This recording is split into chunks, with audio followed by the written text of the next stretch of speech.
Well, good morning, good morning, good morning, good morning, good morning, and good morning, everybody.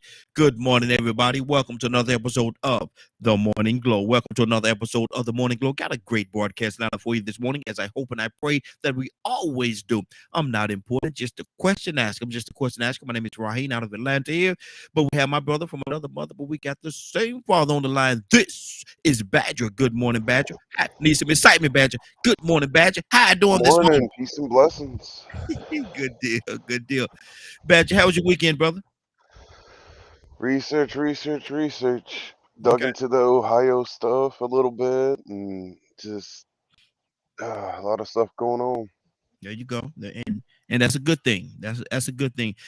Badger, I'm gonna throw a couple. We got something we're gonna talk about today that was brought to my attention, and we're gonna get to it later on when we get more people. But I want to ask you this question, Badger.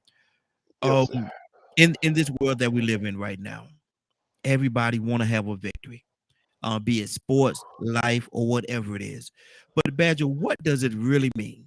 At the end of the day, what does it really mean to win? Now, you asking me personally or my perception of it? Give me both. My okay, I'll start off with my perception. Waking up, being able to walk, having enough intelligence to homeschool my two sons, Mm-hmm.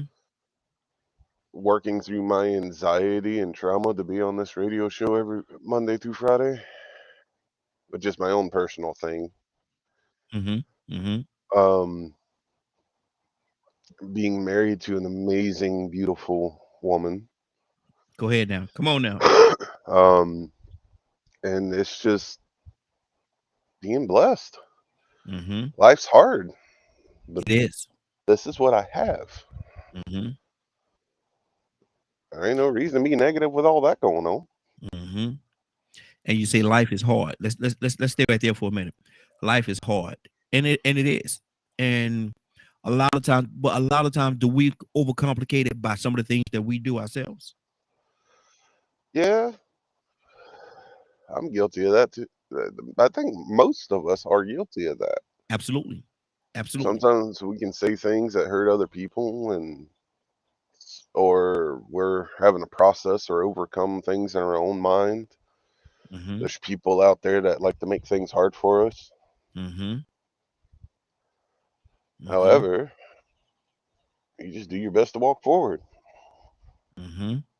That's good. That's A good. rubber hammer can eventually knock down a brick wall, you know. And how do you say a single drop of water will make its way through a steel pipe if you let it hit it consistently enough. Hmm. One single drop of water, people will just say, Might take a "How in the world long is that?" time, but it get there. Consistency, consistency, and that's one of the things that a lot of us don't have consistency. We give up too. Sometimes we give up too quickly and too easily. Do Would you people agree know with what that? that is, though? You say they do or they don't. I said, I'm asking you, hmm do you feel that people know what that is No, anymore? no, not at all. So Not at where did that? How did that happen? all. Lazy. Is it lazy or busy? I think people are and people hate when I say this, Badger, and you about to take me down a deep hole here. But I'm gonna tell you Of something. course. I think to a certain degree, a lot of time people are just lazy and they procrastinate all the time and don't get anything done that needs to be done because of the fact that they're lazy. You know, that's a hard one for me to get on Mm-hmm. Mm-hmm. because Have you sometimes I don't think I think they work so hard at avoiding. so well? I could even go with that, but do a flip on it because of the fact they avoid because of the fact that they don't want to have to do it. Well, I mean, if you have a painful memory, are you one of those that dig into it and work through it and to learn to be thankful for it? If somebody dig a Oh, I hole, wouldn't say thankful. That's too strong. yeah, that. But if somebody dig a hole and a deep hole, very deep hole, and throw you in it, is it their fault that you stay in that hole, or is it your fault?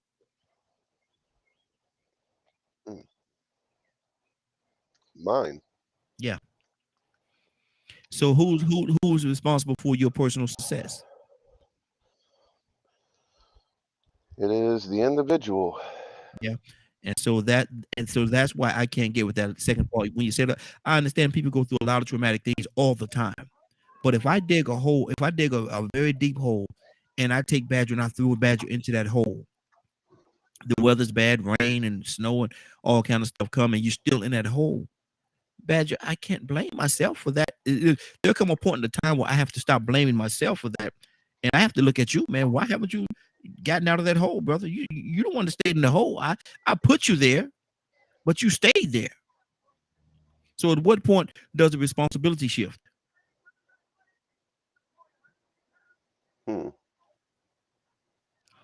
That no, I don't know how to answer that one because that's something that I've been trying to figure out for years. Mm-hmm. Mm-hmm. I've told you about the amount of people I've come across, and they're like, "Yeah, I don't have an issue. I just ain't got time to work on it." Mm-hmm. And I'm sitting there going, "But They they elected this, what?" and the reason why I do stuff like that, I like to draw visuals for people, so you can actually see what it is I'm trying to say to you. So sometimes the visuals are much better, and that hole, digging a deep hole, and if they decide to stay in that hole, Badger, there has to come a point in the time where they have to take personal responsibility for being in that hole. Yeah. And that's the part. That's another thing that like bothers me is I talk about mental health a lot, Mm-hmm. and sometimes people need help, Absolutely. and access to help is not easy depending on where you're at. But do you stop asking? No, you definitely don't stop asking. It's just one of those things of it. I think that's where things start getting complicated. Mm-hmm. So let's say like you're needing professional help, right? Mm-hmm. And you're in a situation where you can't really afford it, Mm-hmm. and you're applying for whatever the state has that could be considered like Medicaid or insurance or whatever to help cover these costs, Mm-hmm. and you're denied. Mm-hmm. But it's hard for you to maintain a job because your mental need is interesting. Mm-hmm. And then they're sitting there struggling, and then people attack them by going, "You're lazy. You're not doing this. You're not doing that." At that point, is that lazy, or is that just someone that's in need? And if they got proper help, they'd be more successful. What is proper help? Because one of the things that I could if you needed I'm just to say $10 and I bought you three. I got to sneeze. Oh Lord, Jay, I got to sneeze. Excuse me. And I bought you three. Is that proper help? It's a help in the right direction. That's a mindset.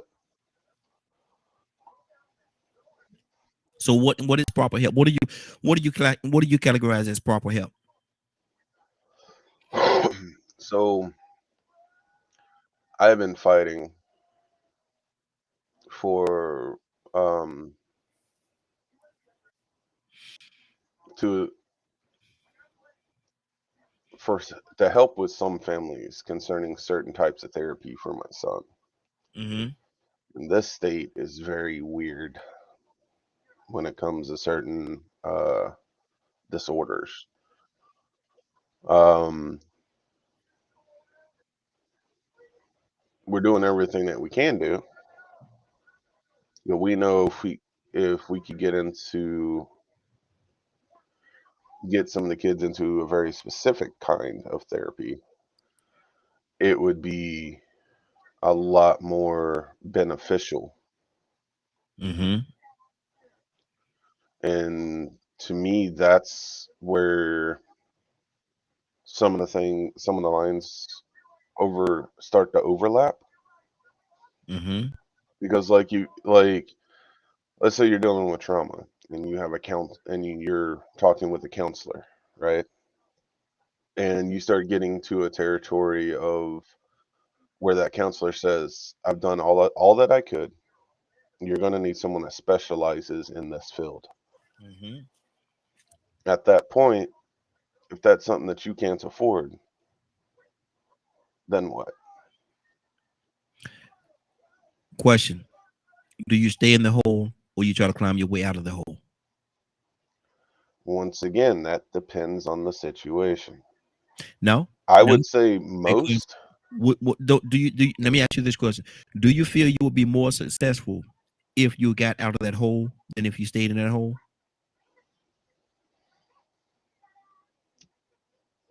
For most people, I would hope so. Absolutely, absolutely. So my question is, what do you do? Do you stay in the hole, or do you get out of the hole? Because if you stay in that hole, Oh, you keep uh, work. You you're going to limit you yourself so much. right. You're going to limit yourself so much of the possibilities of you being successful because of the fact that you stagnated in that hole. So to me, that's where individuality comes in, Mm-hmm. and a person can work on themselves as much as possible, right? Mm-hmm. But there are those situations where having someone being able to work with someone that has a specialty working in a particular field Mm-hmm. could give so much more help. Mm-hmm. Because it's one thing to walk through life having to wear a mask because you're just doing the best you can in that moment. But if you had help in, it's like the severity of trauma. There are just like counselors you could just talk to and things like that. And then there are those that literally have spent all of their schooling and all of their time of learning what trauma is and knowing so many different techniques to help a person Mm-hmm. through it. Yeah. Yeah. So that is their field, is to work with trauma patients. Mm-hmm. I understand what you're saying, and I'm not saying that you're wrong. I'm not saying that you're wrong at all. But what I am saying is there have to come a point in the time. I say it all the time, man. God will provide for the bird in the tree, but He's not going to drop it in the nest. That bird got to get out of that tree and go out there and get it and make sure, because everything that is needed is out there. You just got to turn over the right stone. Oh yeah, and There's, that's yeah. Go ahead. and that I mean, just being transparent. You know, being where we are,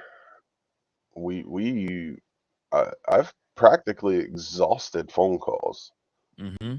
and talking with people because there are some things that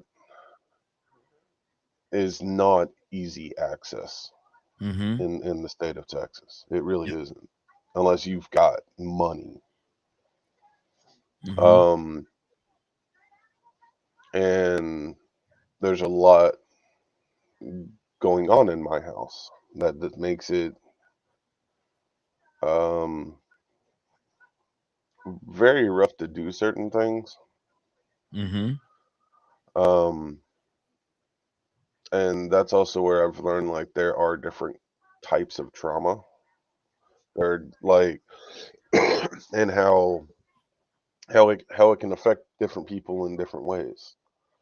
Like there's trauma induced borderline personality disorder, which is a whole different category or techniques to help a person overcome that kind of stuff. Mm-hmm. And when you're told you can't get extra help over and over and over again, and you're having to call and look and search, and you even look into bigger cities that are 2 hours away, being willing to, you know, drive 2 hours just to go to a therapy session to help your spouse, Mm-hmm. you Mm-hmm. know, only to find out that, yeah, to cover like maybe 1 or 2 sessions, but it's still going to cost this much. Mm-hmm. So it gets to a point where the doors open, but I honestly feel sometimes the door opens for other people Mm. as as a test for them. And most of the time, people will choose money over helping another human being. there's a lot of greed out there. There is a lot of greed out there, but at the same time, we started this thing talking about what does it mean to win.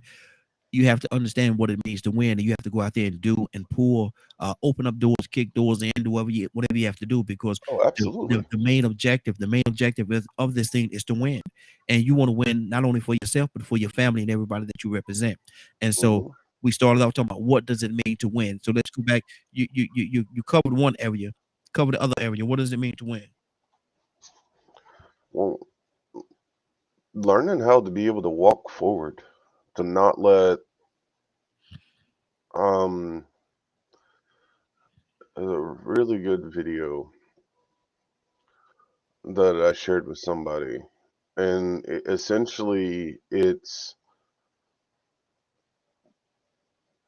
we experience a lot of things in life that can hinder us or cause us to be very angry human beings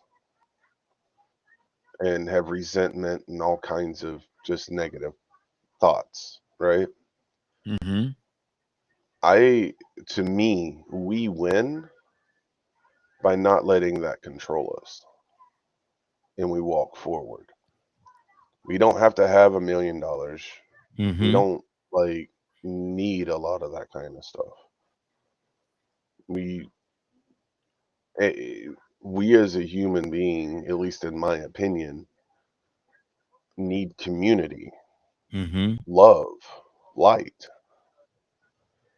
um, strength of self, strength in knowing that there's a source out there that has our back in our most desperate times. And I honestly feel that that's something that's just not taught. Why not? I don't know if they're just they're fearful of people finding out or realizing that that can happen, that that's a thing.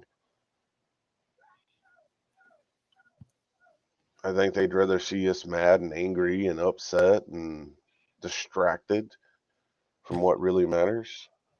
So basically, I'm hearing you say that they have a lot of us in a hole. Yeah, I honestly feel that. Yeah, in my opinion, yes, that's what they work hard to do. Just try to make us be in this hole and realize there's no option other than through them. Mm. Who is the them that we're talking about? Well, the people making the laws, the Powers people that that be. are in, yeah, the powers that be. Mm. Why? And go Why are ahead. they in control? Because some people elected them there and placed them there. Because they believe what they see on the news. They Mm. believe the words that are coming out of their mouth. They Hmm. believe that they're actually for the people. So manipulation. Oh, absolutely. Have we I seen it? mean, Have we seen it if before? I don't know anyone that hasn't. Hmm.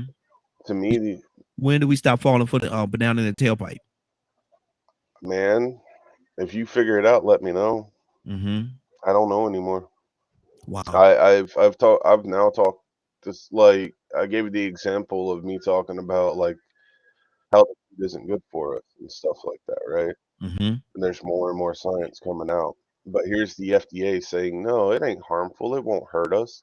Hmm. And the head person of the FDA is one of the worst companies out there, Mm. or was the head of the Monsanto Corporation. Mm. Wow. Wow. Why is an entire country banning a corporation from using their plants or pesticides?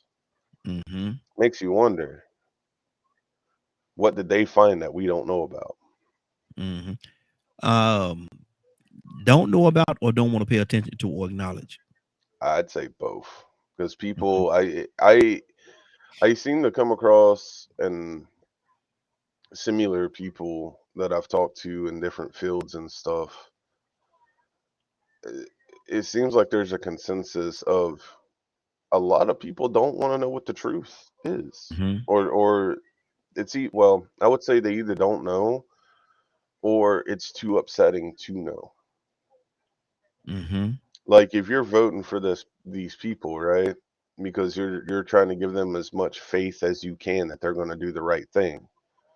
Would you want to know that they're actually lying and manipulating you? Well, Oh, you mean me personally? you or in general, either one. Yeah. If somebody's lying to me or making believe or whatever the case, I want to know. And once I realize that they are lying to me and they're manipulating me in some kind of way, I'm gonna do what I can do to get away from that. That's not floating. That boat ain't gonna float, brother. So we have the power to do petitions and all kinds of things like that.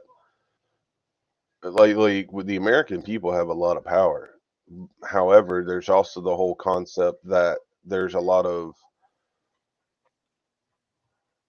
we're 50-50. Mm-hmm. You know, like the whole Trump thing. You bring up Trump and it almost makes it a lot of times it's like it turns the whole country into a 50-50 scenario. Mm-hmm. Like Trump is a businessman. He's not a politician. He is a businessman. Okay. He has businesses in all kinds of countries, even the countries that he says that are not good. Mm-hmm. He's got businesses over there. But it's okay because it's a business. But he's sitting here talking about, all the money that they're getting and all the jobs and da da da da da, and corporations that are going over there. And he, here's an excellent example. It's supposed to be bringing. Um, there was that whole debate about Ford Company, right? Mm-hmm. And telling Ford Company, bring their businesses back to America. So they brought, I think, two or three warehouses back to America for like their trucks. I believe their trucks. I'd have to go back so I can get all of the details again. So essentially, Trump talked Ford out of going to Mexico, Mm-hmm. but supported them in sending all of their car building to China. But isn't he anti-China? Absolutely. So why is he telling a car company to send their um, warehouses to build their cars to China? I looked at a Jimmy Kimmel where he had Trump on there, and he was saying Trump was talking that same talk about, everybody, we got to bring all these businesses back to blase, back to America, for this reason, for that reason. They need to be back here on these soils. We'll give you tax credits and all these different things. He was talking all this talk, and then Kimmel's a funny guy. He said, but your companies. You have a lot of companies that's doing business offshore, that's doing business, that's making a product other places and sending them back here. He said, why is that? Trump got a little silent on him, got a little quiet. He said, no. And then he said, look, he said, your tires. He said, that one of your tires right there? Trump said, yeah, beautiful tie. He talked about the tie, the tie being a beautiful tie. He said, yeah, it's a beautiful tie, but what was it made? Trump said, I'm not sure about this one. And Jimmy Kimmel so then got the tie and turned the tie around, looked at it. It was made in God, not China, but what's the other, Taiwan or someone like that. Would made someone like Yeah. that. And Kim would say, "Oh, this tie was made in Taiwan," and Kim would just broke down and started laughing right in his face, and Trump couldn't say anything because he was saying he was speaking, he was talking, and it sounded real good, but even his company made stuff offshore. Right, and I'm not bringing Trump up to bash Trump. I'm using I know. him as an example because his face is everywhere. Yeah. And Biden's got stuff all in it too. Mm-hmm. Trump is just a lot more obvious. Mm-hmm. And there's other politicians that do the same thing. There's businesses that do the same thing. And evidence upon evidence upon evidence upon evidence, emails and everything that can show all this stuff. But the public don't pay attention to that. They pay attention to the words that are being spoken, but not the actions. Mm-hmm. You point out the actions of what really is going on, and all of a sudden, you're a bigot, you're anti-American, you're do da da da da da, and all this negative stuff. And I'm sitting here going, the facts are the facts, though. Why? Mm-hmm. What? So to answer your question is really hard for me because I'm a researcher. I talk to researchers with degrees. I talk to people that are in these particular fields and send emails and different things like that. And I don't know anymore. Mm-hmm. So, is it safe to say, from your standpoint, from your vantage point, what it means to win is uh, somewhat unclear? Somewhat unclear. I would hope it would be to be the best human being, happy to be the best human being you can be, Mm-hmm. and providing and helping others is winning to me. That is my definition of winning. I Mm-hmm. just don't feel that's everyone's definition, if that How makes does any sense. how does an individual continue to be a good individual in a totally corrupt environment? Same way me, Cassandra, Leonard, Kurt, Willow, Donald Toussaint, same way we do. Mm-hmm. We walk forward. Is it difficult? I think sometimes it is, at least for me. Mm-hmm. Sometimes I get overwhelmed or upset, and I probably want to cuss a whole lot, or cuss Mm-hmm. people out. Mm-hmm. But sometimes all you can do is plant the seed and go, all right, they're in your hands. I don't know what else you want me to do. Mm-hmm. And that's just one of those things. The amount of the it's wild how much if or man, I'll say it like this. There are very intelligent human beings in our country, right? Mm-hmm. Mm-hmm. How many of them do you know about outside of Bill Gates? Wow. If that I know a lot, brother. I talk to a lot of people all the time, and I talk to on here. I talk to a lot of very intelligent No, people. I'm talking about on social media that get the what's the word I'm looking for? The limelight. I think that's the word. Mm. That gets that limelight, that gets those times on CNN news and all that kind of stuff. I don't truth of the matter, I don't think a lot of people that I know and that's in my circle, that's a concern of theirs. I understand what you're saying, but I don't think that's a concern. As long as we do the work, if we do the work and get the work done, it doesn't matter whether we get any credit for it or not across the board, as long as the work is done. No, well, you asked me a question, right? Yeah, yeah. About winning. Mm-hmm. So those of us that do what we do, you're right. We don't really want all that stuff. Yeah, But what yeah. does get broadcasted on there? Mm-hmm. A little bit or Your a lot of your every other. I understand what you're saying.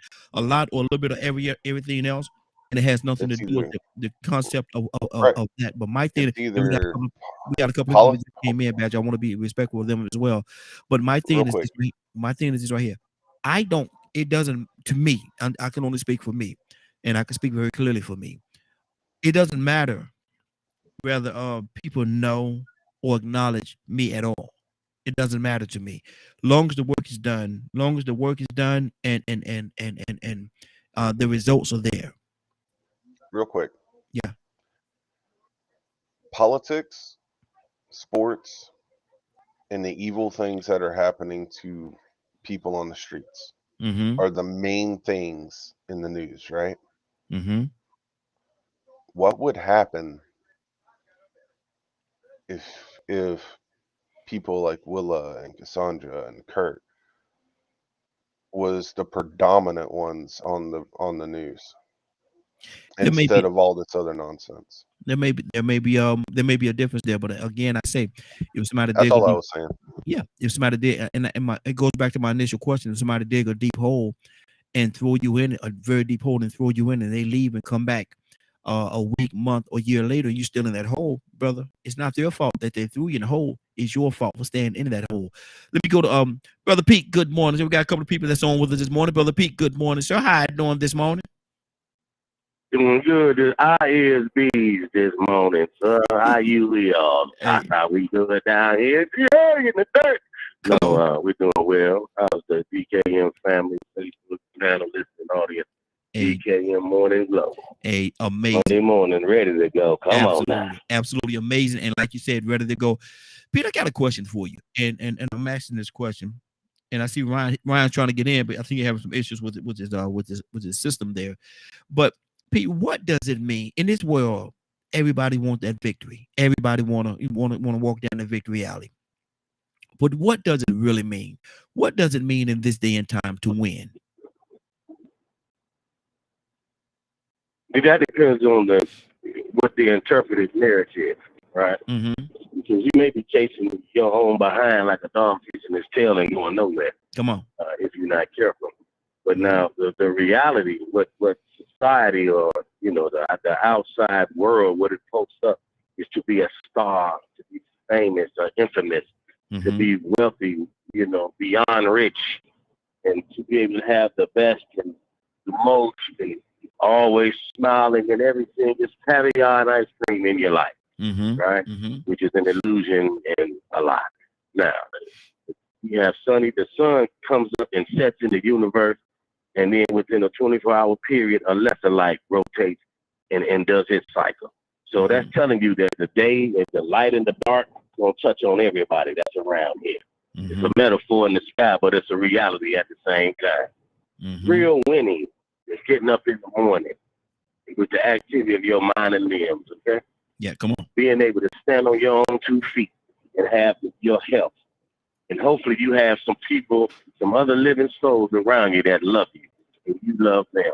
And they let you know the way they act, interact, conduct themselves, treat you, take care of you, that they truly love you.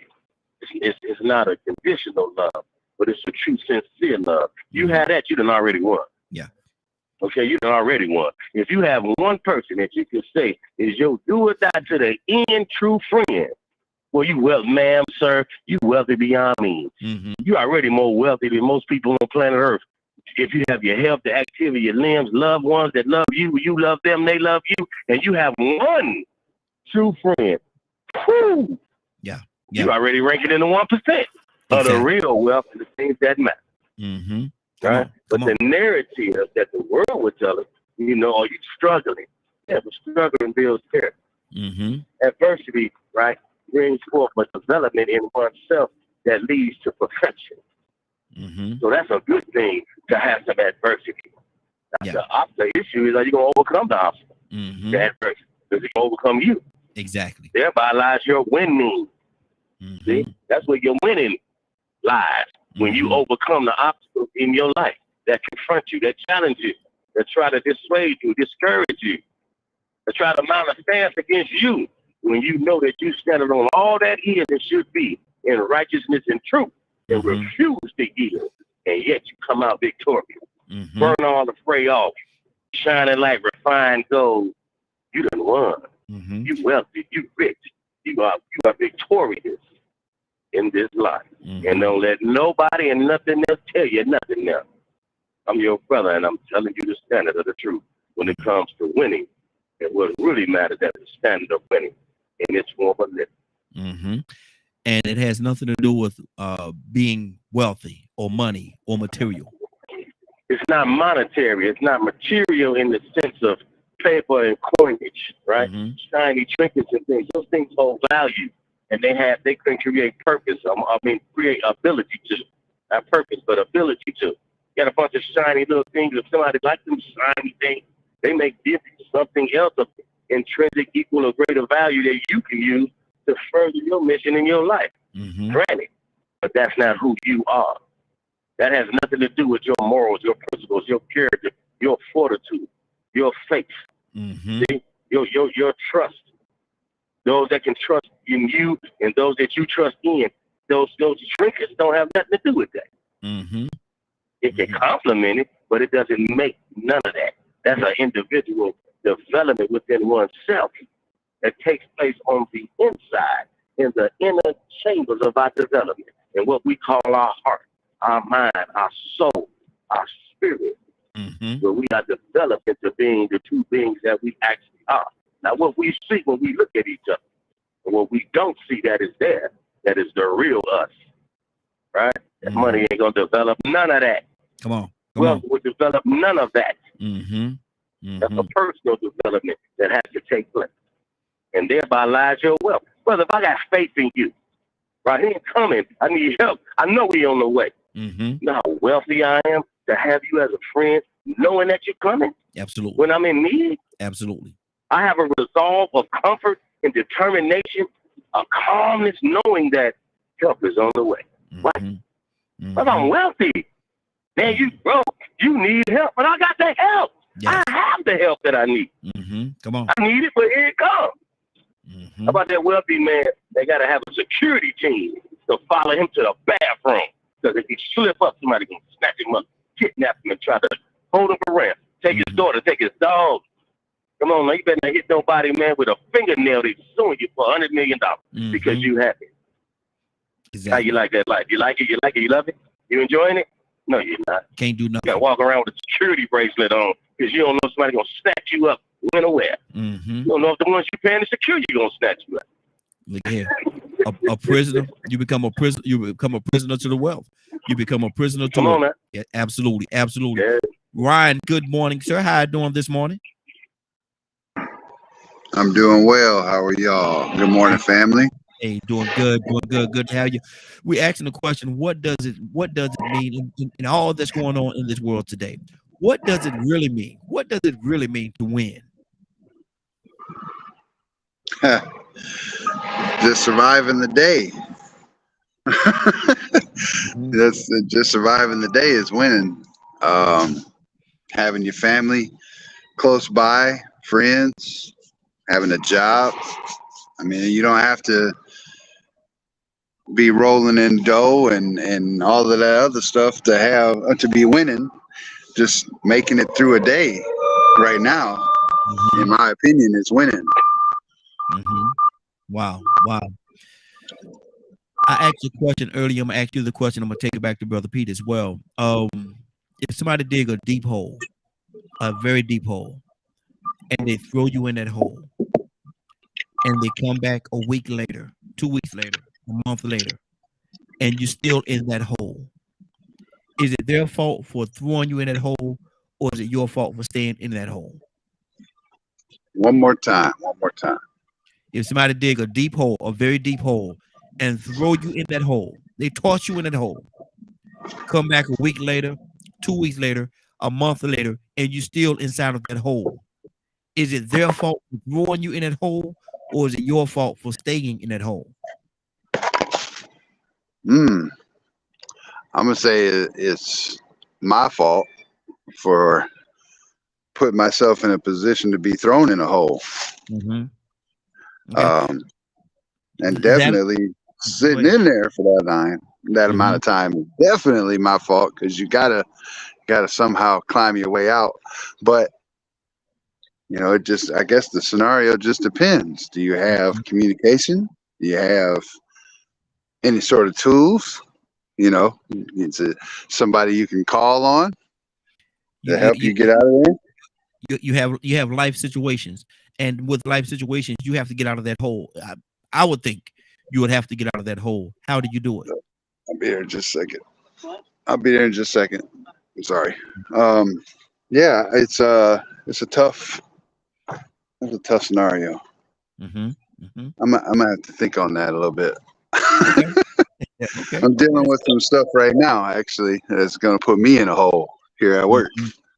Oh, okay. My lead just put in his 2 weeks notice, and there's not another person in this facility that I can put in a position to fill his shoes, which means I'll be back on the grind 60 to 70 hours a week doing everything. Until you get yourself out of that hole and develop somebody or hire somebody that could take care of that position. Yes, sir. And that's it's not a very easy position to fill by any means.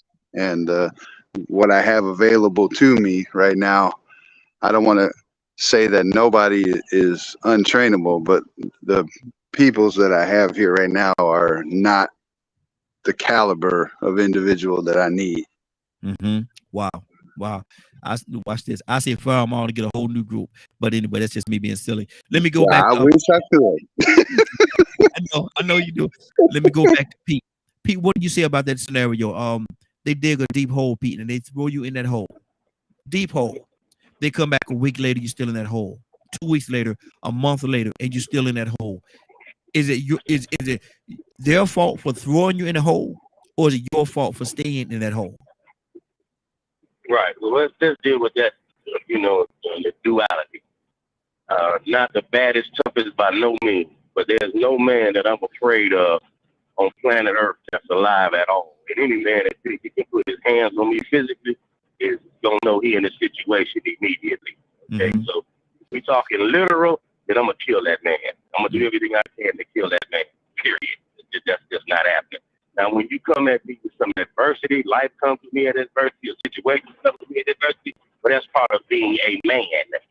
When you take your hand, your full palm, left or right, and reach down to the middle of your body where it's warm, and you squeeze that right there, you reinforce to yourself that you are a man child. And as a man child, destined to be a man, you are put here for mastery. That is your purpose, to master everything in front of you and everything that you encounter. Period. I didn't say dominate and destruction. Master it. Okay? That's your duty. So if you put me in a hole, my brother, by my very existence of being a man child, a man, right? Destined to be, am fully of age and stature, ever developing, right?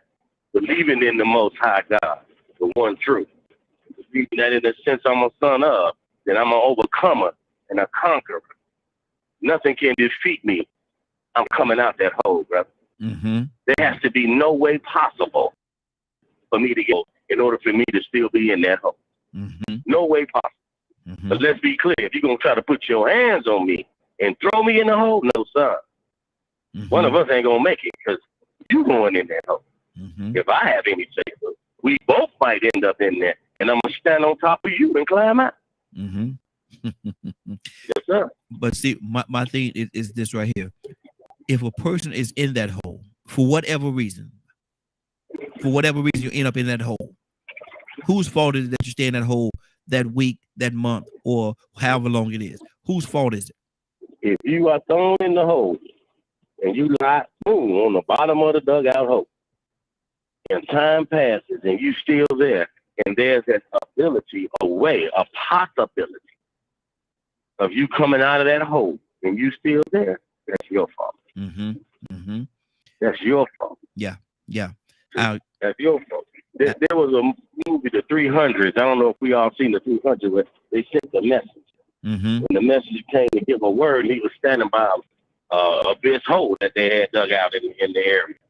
And the man kicked him and he went flying down the hole. He said, basically, you come to bring the message, and the message is a foul message, so then I'm going to give you the response adequate to your message. And kicked him down this hole. Now, if the messenger was smart, he'd have moved away from the hole in the first place. I wasn't coming to tell you, Raheem, my leader has sent me to tell you, you have 24 hours to surrender, and we coming to take your land, and we going to kill all your men, children, and rape all your women, and take all your goods. And I'm going to be standing right there by the cage of lions that you can put me in that's going to devour me instantly? No. So come on now. Yeah. But if you're still in the hole and you have the ability to come out of the hole, and time passes and the ability, the possibility for you to come out exists, and you have not taken advantage of that, that's your fault. And Rico said on Facebook, he said, you know how many people have been buried alive and couldn't get out? Oh, yeah. Yes, sir. But they was put in a situation, Rico, where they didn't have there was no possibility. There was no possibility that for them to come out. I mean, if they tie your hands and tie your neck and put you over an open flame and then cut your body up and your blood is leaking out, bro, it's not looking good. Without, you only got a certain amount of time and a certain amount of blood. And once it hits that critical level, it's going to turn into the negative. Plus the fire, plus the noose around your neck, plus the hand tied behind your back, I mean, you don't stand a chance. It's gonna be a miracle now. Now we looking for divine intervention or something. So they done set the stage to usher in your ultimate demise with no hope. We say if there is a possibility, but absolutely. Good deal. 508-924-3521. 508-924-3521. Give us a call. Let us know what you think about this situation. Whose fault is it? Is it your fault for staying in the hole? Is it their fault for putting you in that hole? Who has the ultimate responsibility? And our initial question is, what does it mean to win in this day and time? What does it really mean to win? Are we all winning? Are we all losing? Do we even know the difference? Badger, talk to me, brother. Come on, talking Badger. about the whole scenario or the win? Either one. Either one. Actually, talking about both. Both. Gotcha. It's we have the capability of climbing out, and a lot of times from being in those scenarios,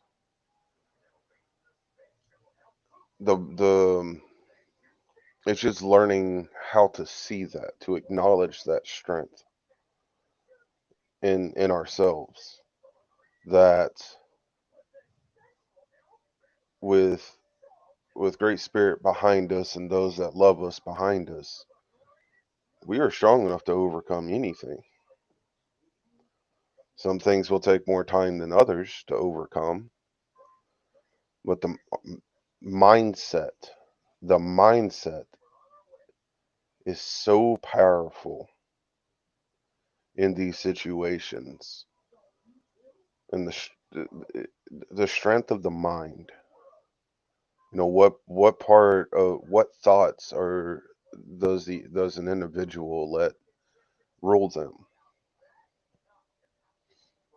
You know, be it depression, be it trauma, be it self-doubt, self-worth, and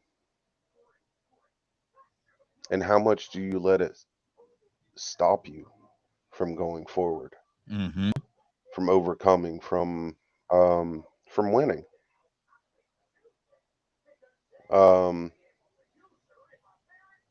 So to me, it's learning how to alter the mindset of what society has tried to get us to do, to become more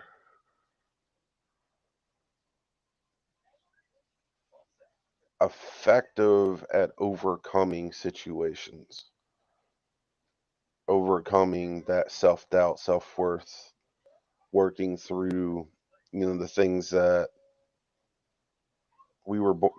at times we were born with, or folks put us through.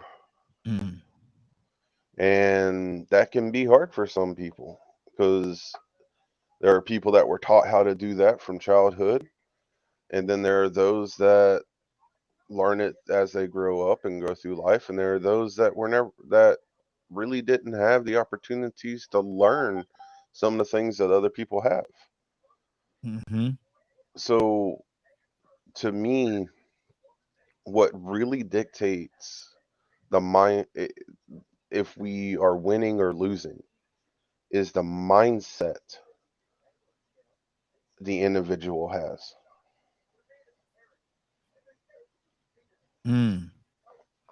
Wow. Yeah. Okay. And it does go into mindset, but at the same time, I also have to understand or ask the question: do we know what it actually even means to win? Do we even know what it means? Leonard, good morning, sir. How are you doing this morning? Good morning, Raheem and the Morning Glow family. Good to have you, brother. Good to have you. Asking a question in this day and time, Leonard. In this day and time, what does it really mean? What does it really mean to win? Yeah, all it is accomplishment. I'm for anybody winning. Anybody winning. So if you set out to do something, and especially if it's a contest and you succeed, you win. Mm-hmm. So, you know, people can think of things how they would like, but I'm pretty sure most people would like to win. Mm-hmm.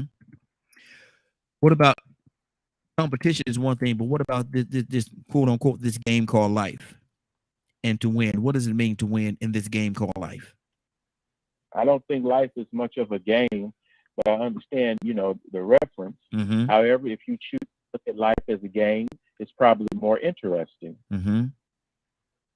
You know, you set out to different people set out to do various things with their lives. Like I always make the comment, shout out to some of my friends that I grew up with, the things that they wanted to become, they became. Yes. And that's success. Mm-hmm. So, you know, people play games to win, like football, basketball, you know, contests between people, and they're successful. Mm-hmm. And, you know, people love competition. It enhances the game. Mm-hmm. So it's not the same for everyone. But I think the closest that we can come to a meaning of winning is succeeding in whatever it is you've pursued. Mm-hmm. Mm-hmm. That's good. That's good. I asked another question, Leonard, and I said if a person dig a deep hole, a very deep hole, and throw you in that hole, throw you into that hole, they come back a couple of days later, a week later, a month later, and you're still in that hole. Leonard, whose fault is it? Is it their fault for throwing you in that hole, or is it your fault for remaining there? Well, first of all, you were victimized. Mm-hmm. That's one thing to make certain of. It is never your fault when you have been victimized that way. Mm-hmm. You should do everything you can to get out of that hole. Absolutely. The person that put you in that hole die and go to hell. Lord Jesus. Okay. Okay. But so what I did hear you say is you've been victimized. I can go with that. But at the same time, it is your responsibility, because if they throw you in that hole and come back a week later, 2 weeks later, a month later, and you're still standing in that same hole, Leonard, to me, I hate the fact that they did that to you, but I now have to shift the blame towards you for remaining in that hole. Well, it ain't always easy to get out that hole. People have died in that hole. Absolutely. Absolutely. But who fault is it that they died in that hole? It's not a matter of responsibility. Mm. You're trying to save your life. Yeah. It's a matter of survival.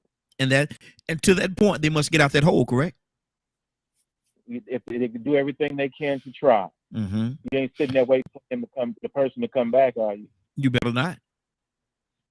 Okay, so one, you do whatever you can, Mm-hmm. but do understand sometimes people die in the hole because they can't get out. Wow. Well, and that I could go with that. That could be very true. But I'm gonna tell you something. I can only speak for me. It won't be because of a lack of trying. Well, it might not be, but I tell you, there's some holes I can put you in right here, you'll never get out of. Don't care how much you try. Okay, it may be true, but at the same time, I might die trying to get out that hole. I promise you that. Right. Yeah. I would die trying to get out, attempting to get out, and everything that's in me, attempting to get out of that hole. That may be the demise of me, but at the same time, I'm not gonna just willingly just stay there and roll over and just lay down and say I'm okay. Never. No, you should be trying to get out, but do understand, a lot of people try to twist this type of question as well. Mm-hmm. To make what they want it to be. Mm-hmm. Yeah. True. There's a big hole that a lot of people don't get out of. It's called a grave. Mm-hmm. Mm-hmm. Well, Leonard, I ain't never seen no dead man try to get out of a hole. No way, Leonard. It's still a hole. Okay, I can't. Not yet, anyway. No, I ain't never seen that. Let me go to Cassandra. Cassandra, good morning. How you doing this morning? Good morning. Cassandra, good to have you. We asking a question about in this thing called life. In this thing called life, all the things that goes on. Cassandra, what does it really mean? What does it mean to win? For me, winning is being obedient to the things that I know that God has chosen me to do and told me to do. So I don't care if I never make $1 million, if I never make, have a big house on the hill, driving the finest cars. Winning for me is being obedient to the things that God says as a Christian. I'm not talking, I ain't talking about nobody else. Yes. Because that really is winning. So, that's cut and dry for me. It's not about anything material. That's not winning. Having a lot of money is not winning, because them some of the most miserable people I've met. Come on. You better say it. But for me, winning is being obedient to what God has placed me on this earth to do. I have won all day long when I'm doing that. That's good. That's good. Second part of the question, Cassandra, if somebody dig a very deep hole for you and throw you in that hole, they come back a couple of days later, a few days later, a week later, a month later, Cassandra, and you still in that hole. At what point, whose fault is that you're in that hole? Is it at that point? I'm gonna cut you off right now, because I'm gonna put a spin on it. Like Lemon said, some people will twist it. I'm about to twist it. To me, that is victim blaming. Okay. And I work with a lot of victims. That is victim blaming. If somebody is doing something to you or has done something to you, like put you in a hole, and you don't have a way of getting out, don't put that blame on me, because I did not ask to be thrown in a hole. So, I take a whole nother mindset with that, because then you say that the person who has been victimized is now responsible for being in that position. I will never, ever agree with that, ever. Hold on now. Let me be clear on what you're saying. You say it becomes what now? Make sure I'm clear. It's called victim blaming. You're blaming the victim for being in the hole, like Leonard alluded to. Okay. They didn't ask to be thrown in a hole. Absolutely. And of course, if anybody can get out, but everybody can't get out of some of these situations, and I'm not going to ever agree with that. Okay. You don't throw me in a damn. Hey. Okay. Don't put me in a hole and then talking about, oh yeah, well, she should have been able to get out. What? You've lost your mind. See, my whole thing is this right here, and I understand, and a part of me agree with what you're saying, the victimization and things of that nature. But my thing is, like I said earlier, if you do throw me in a hole, like Linda and I was talking about, you do throw me in that hole, and if I don't do everything I could possibly do to get out of that hole, then I have to have a certain responsibility. I have to own a certain responsibility for not doing everything I could possibly do to get myself out of that hole. For me just to sit there and roll over and just die in that hole, I have to take responsibility for that as well, because I need to get out this hole. I got to get out of this hole. Really?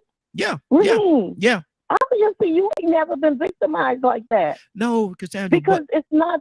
You making it sound like if I don't do everything I can to get out, it's my fault. No, it's your fault for throwing me in the hole. And yes, who would not try to get out? But exactly. It's not that. It makes it sound too simple, and it makes a person who is really being victimized feel like, oh man, it's all on me. I can get out of this if I really want to. And it's not that.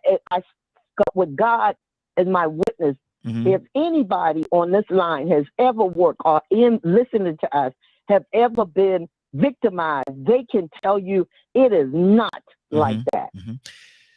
That's the whole thing. Y'all gotta help me get some clarity on this. Y'all gotta help me on this right here, because my thing is, the way I see it, I understand what you're saying, and I'm certainly not saying that you're wrong, because when a person is victimized to that point, it is a struggle, and I'm not saying that it's easy. But my thing is, I can never have. See, I'm trying to be real careful with my verbalization right here, because this is very sensitive. I can't have that defeated attitude about myself where I'm not going to try to do everything that I could possibly do to better the situation that I'm in. Have you ever been beaten down so bad that you couldn't even see up? No. Talking about trying to move up? No. If you've never been in that position, you have no idea what that is like. You're so beaten down, you don't You can't see up. You have no thoughts of seeing up or getting out. I'm telling you. So, this is a question that probably it'll never change for me. My opinion on Absolutely. it. It's That's like good. victim blaming or victim shaming. And I can't do that because of what I do. I cannot do that. I can't co-sign on that. Okay, even. that's good, and that's why I love the Morning Glow, because we're not gonna always agree on everything, and that's the beautiful part of it. And so we're gonna talk about this. We're definitely gonna talk about that whole situation, because I may need maybe some things that I need to be more clear on, and I'm open to listen. And if I see a different way by the end of the broadcast, I'll certainly let you all know. But we need to definitely talk about that. But let me go to Mary. Mary, good morning. How you doing this morning? Good morning. Well, how are you? Doing well. Good to have you. Good to have you. Mary, we talking about in this world in the society in which we live in today. Two-part question that I'm throwing at you. One is, what does it mean to really win? What does it mean to win? It depends on what you're talking about. I don't really know where the conversation's going right now. No. From your vantage point, from where you are, what does it mean to win?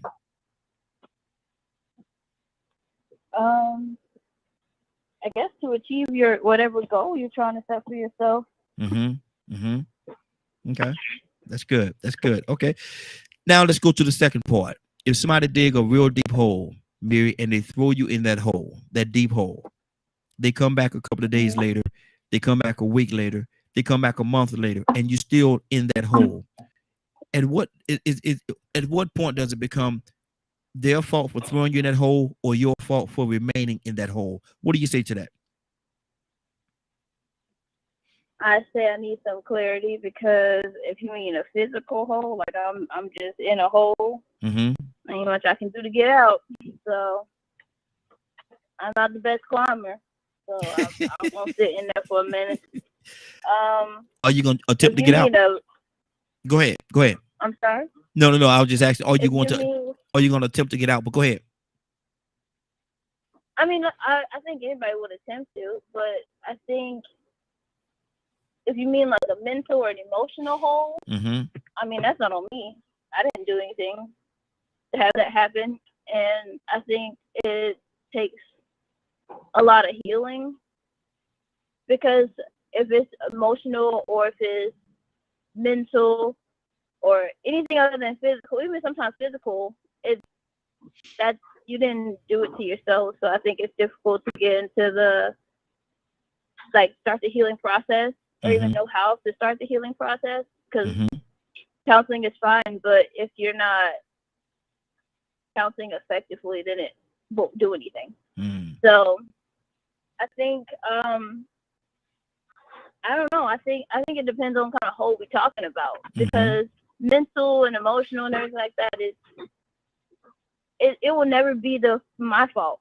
Even if it took me years and years and years to even begin my process of getting out that hole, it's not my fault.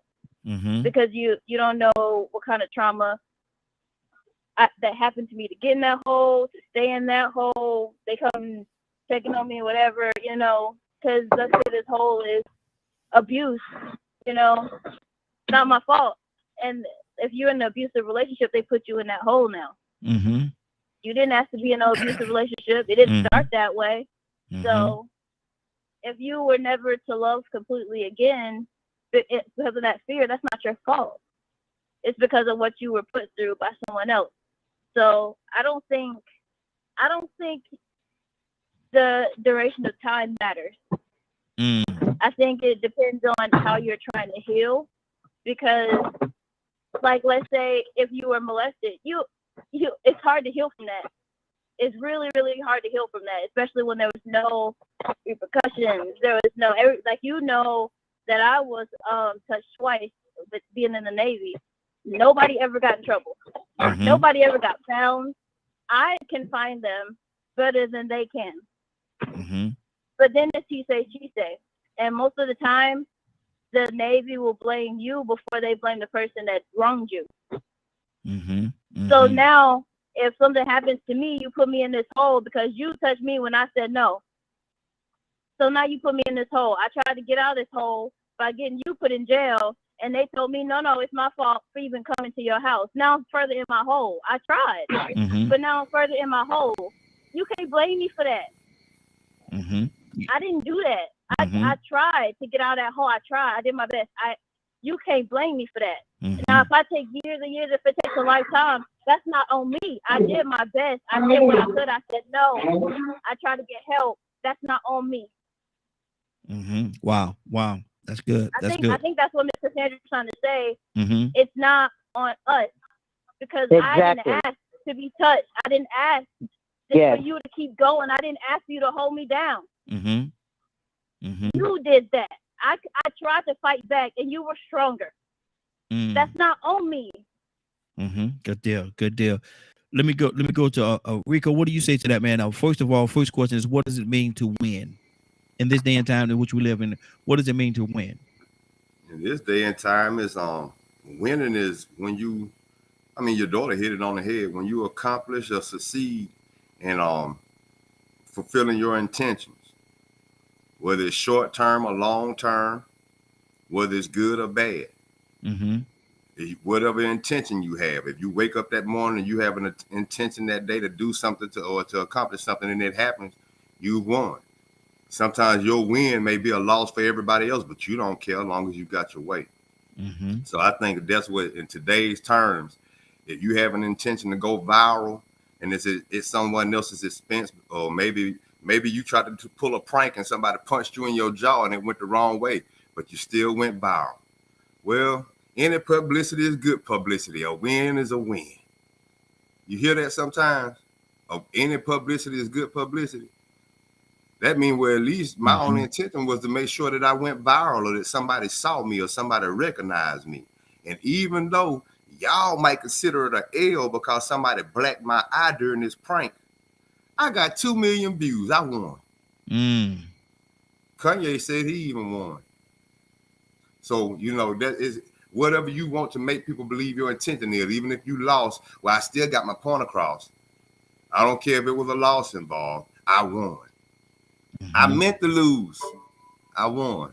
I wanted to lose that contract. Even though I was bragging about being the richest black man, even though I lost that contract, guess what, y'all? I won. I meant to lose it. I wanted to stop being the richest black man in the world. So, you don't never lose. That's what sometimes narcissists never lose. Even when they lose, they win. So I think it's when, to me, it boils down really to whatever, you're trying to accomplish at the end of the day. And it might be something bad, but you still want to win, and it's bad for everybody else. Exactly. Second question. That hole, somebody dig that hole, very deep hole, throw you in that hole, come back a couple of days later, you're still there. Week later, month later, come back and you're still there. At what point does it shift, or do it shift from it being their responsibility for throwing you in that hole or your responsibility for staying in that hole? Whether it's a mental hole or a physical hole, because I know of people that's been buried alive. So they were thrown in a hole, but guess what? It was something else thrown on top of them, and they wasn't even in the box. It ain't their fault. Even though they may have cleared that hole physically or mentally, it's your fault. But if you don't have the tools, it ain't your fault. I don't care if they come back a month later, a year later. If you do not have the tools physically and mentally, because that hole might be 25 feet deep physically, or it might have just started from when you was 2 years old or 6 months old. That's how deep the hole may be. And it may be so deep to the point where you have a mother that has your brother and sister in a freezer, and you got to walk by them every day and don't nobody help y'all. To the point where you feel like this is my fate. To the point where you feel like when you see your mom act fake, when people come around or when the police come around, you think, well, if everybody else's mom is acting like my mom, they're going home to the same thing I'm going home to. It's normal. Everybody get beat like that. Wow. And everybody, mom and daddy, act fake when they get out in public. And if that's what your normal is, you have not been given the right tools to get up out of this hole, this dysfunction and disorder that you have been pushed into that wasn't your fault. You didn't have to be born into this. You didn't have to be born into a family where the mother and the brothers thought it was cool for the dad to sleep with the daughter. But that was your norm. So if you don't have the proper tools and that's your norm as you get older, you know what I'm saying? It might take you a while to adjust because you never had the tools to understand what was right and what was logical, what was functional. Everything you understood was dysfunctional. So now here it is, you in this 25-foot hole, and every time you try to climb up the side of it, the walls just start falling apart. You don't have a ladder, you don't have a scalpel, you don't have any kind of tools, and you ain't got no common sense either. Wow. Let me, Ryan, I think Ryan has a meeting he have to go to. Let me go to him, and we got a couple other people on the phone line. Please be patient. I'm coming to each and every one of you. Ryan, what's on your heart before you get out of here, brother? I agree with what Rico was saying. Excuse me, I gotta shut my office door. Yeah, I mean, there's lots of things that over time, you have to deal with and try to overcome to catch that win, right? But there's lots of little things that we do every day, trying to keep it on a positive note that give us wins.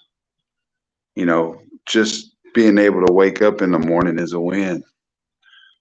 Logging into this show and having conversations with all of you, for me, is a win.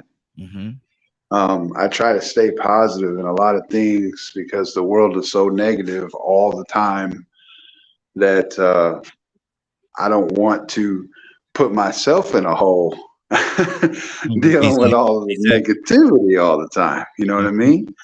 And some people don't like to look at positive things because they've dealt with negatives for so long, or they've been a victim of things for so long that it's hard for them to see any positive things. And so I like to acknowledge things that are negative that have put me in places where I have a hole over time that I need to climb out of, but I refuse to let it overcome my everyday. Wow. And that's what happened a lot. Sometimes we get overwhelmed. We sometimes get overwhelmed in certain situations, and not even certainly not a fault of our own. We got let me go to see who we got next. We got Joseph. Joseph is next on the line. Joseph, good morning, sir. How you doing this morning? Good morning, sir. I said, as soon as I take a bite out of this food, yes, sir. my brother will call me. I got perfect timing. Morning, perfect timing. But listen, man, we talking about what does it mean in this day and time. The first part of what we're saying is what does it mean in this day and time to win? What does it mean to win? Well, I heard my sister speaking of her situation, and Lord knows I cannot speak to someone's situation if I haven't walked in their moccasins. But I hope she would collaborate with other women who have had similar situations and pool their resources and power. The Me Too movement has made some strides, and I hope she would connect with some of those different groups and don't feel completely defeated, because even there's a lot of men who is on her side as well. And she has allies, and I want her to know that we all don't agree. We live in a patriarchal society, yes, where men control most everything, including the law. So, it could seem like an insurmountable problem. And but I pray that she don't feel defeated. We're in a struggle. And if we pull our resources together, we can win. Absolutely. Now, the other thing, I agree with the last caller. We can't allow ourselves to become so inundated with negativity that we can't see the positive, or that we govern our lives by that. That's not good either. Dr. King said, he that gets behind in a race must forever remain behind or run faster than the person in front of him. And that's what we as collective people are. For me, winning would be to have about 12 or 14% of the military controlled by black folks. To have 14% of Wall Street, 14% of the states in the United States, and on, to reflect the numbers of African Americans in the United States of America, for me. Mm-hmm. Now, for some, you know, like Nation of Islam, they say we want to separate and have our own nation. Okay. You know, I could see that. I could see winning as being that. However, I know that will be a separate struggle. But to stay there in the hole and don't do nothing and don't have any aspiration, don't have any plans, or don't have any vision, that's dangerous. Mm-hmm. That's very dangerous. Mm-hmm. So I listen to the brothers and sisters of the last generation, Malcolm, Martin, W.B. Du Bois, and others. W.B. Du Bois, a Pan-Africanist, was striving to strengthen ties with Africa. I'm with that. I'm down with that. That's me. Mm-hmm. Okay? Because I don't feel like I'm less than any person on this earth. Mm-hmm. Nobody on this earth is above me. Now, you may have more money, and you may use your money for the wickedness that you use it for. But you don't have no more intellect, no more strength, no more abilities than me or anyone that looks like me. Mm-hmm. Therefore, I don't feel defeated. I'm not in nobody's hole. I am in a struggle, and I'm committed to it. Mm-hmm. That's good. That's good. Heard it. There you go. There you go. Toussaint. Good morning, sir. How you doing this morning?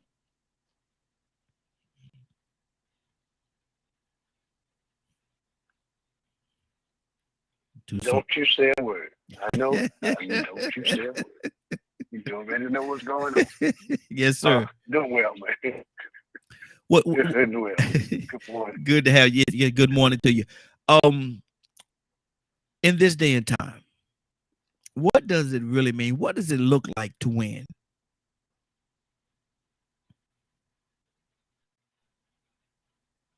You know what? I think it's the mindset. It's to keep trying. Mm-hmm.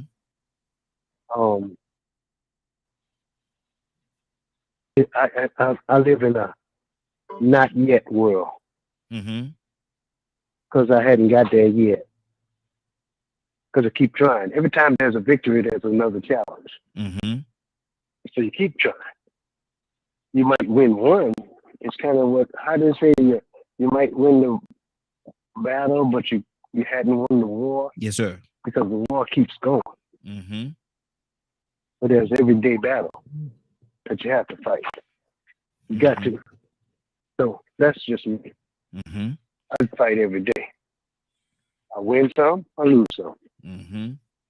But just because I'm defeated, I'm not gonna crawl over. You know, when we was kids, we fight every day. Every day. Yeah. Every day. Till we became friends. We wouldn't kill each other. Mm-hmm. We fight every day. So just because you done me in today, I might have got a black eye or busted me. But guess what? We're gonna meet tomorrow. I promise you that. Mm-hmm. And I'm not gonna run because you came up and whooped me yesterday. Mm-hmm. Tomorrow we gonna fight again. Exactly. Look, I got you black my right eye. I got another one tomorrow. You got to get this left eye. I'm gonna get yours. Something gonna happen, but something gonna happen. That's just exactly. Mm-hmm. Now let's talk about the whole situation, Toussaint. If they dig that hole, throw you in that hole, manipulate or whatever it is to get you in that hole, and they come back a day later, a couple of days later, a week later, a month later, and you're still in that hole. Is it their fault for throwing you in that hole or kicking you in that hole, or is it your fault for remaining in that hole? Again, it depends because I might not be out of the hole yet.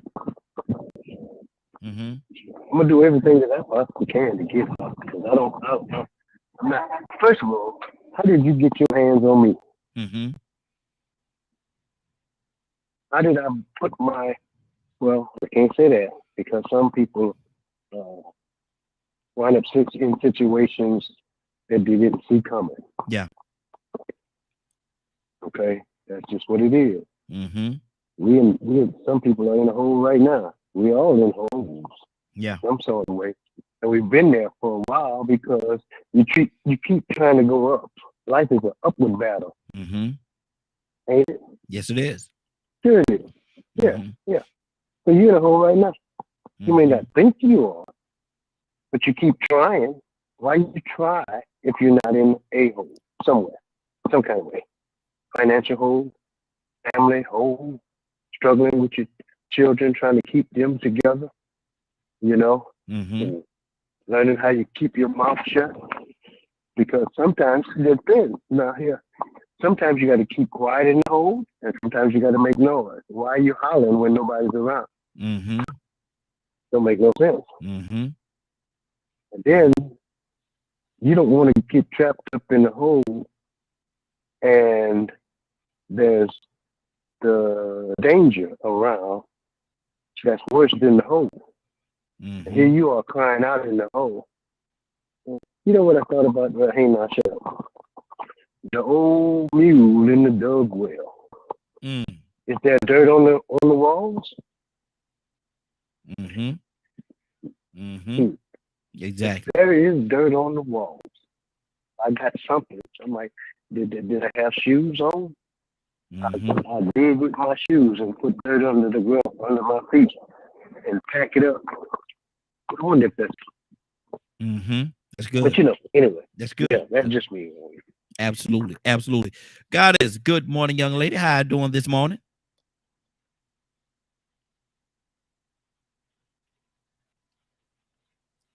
Goddess, you there? Yes, sir. Good morning, Lord family. Good morning. Good morning, sis. How you doing this morning? I'm doing just absolutely fabulous. Good deal, good deal. In this life that we're living today, what does it mean, Goddess? What does it mean to win?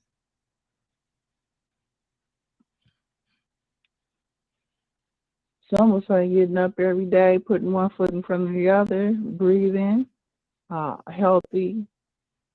Some would just say the simplest, you know.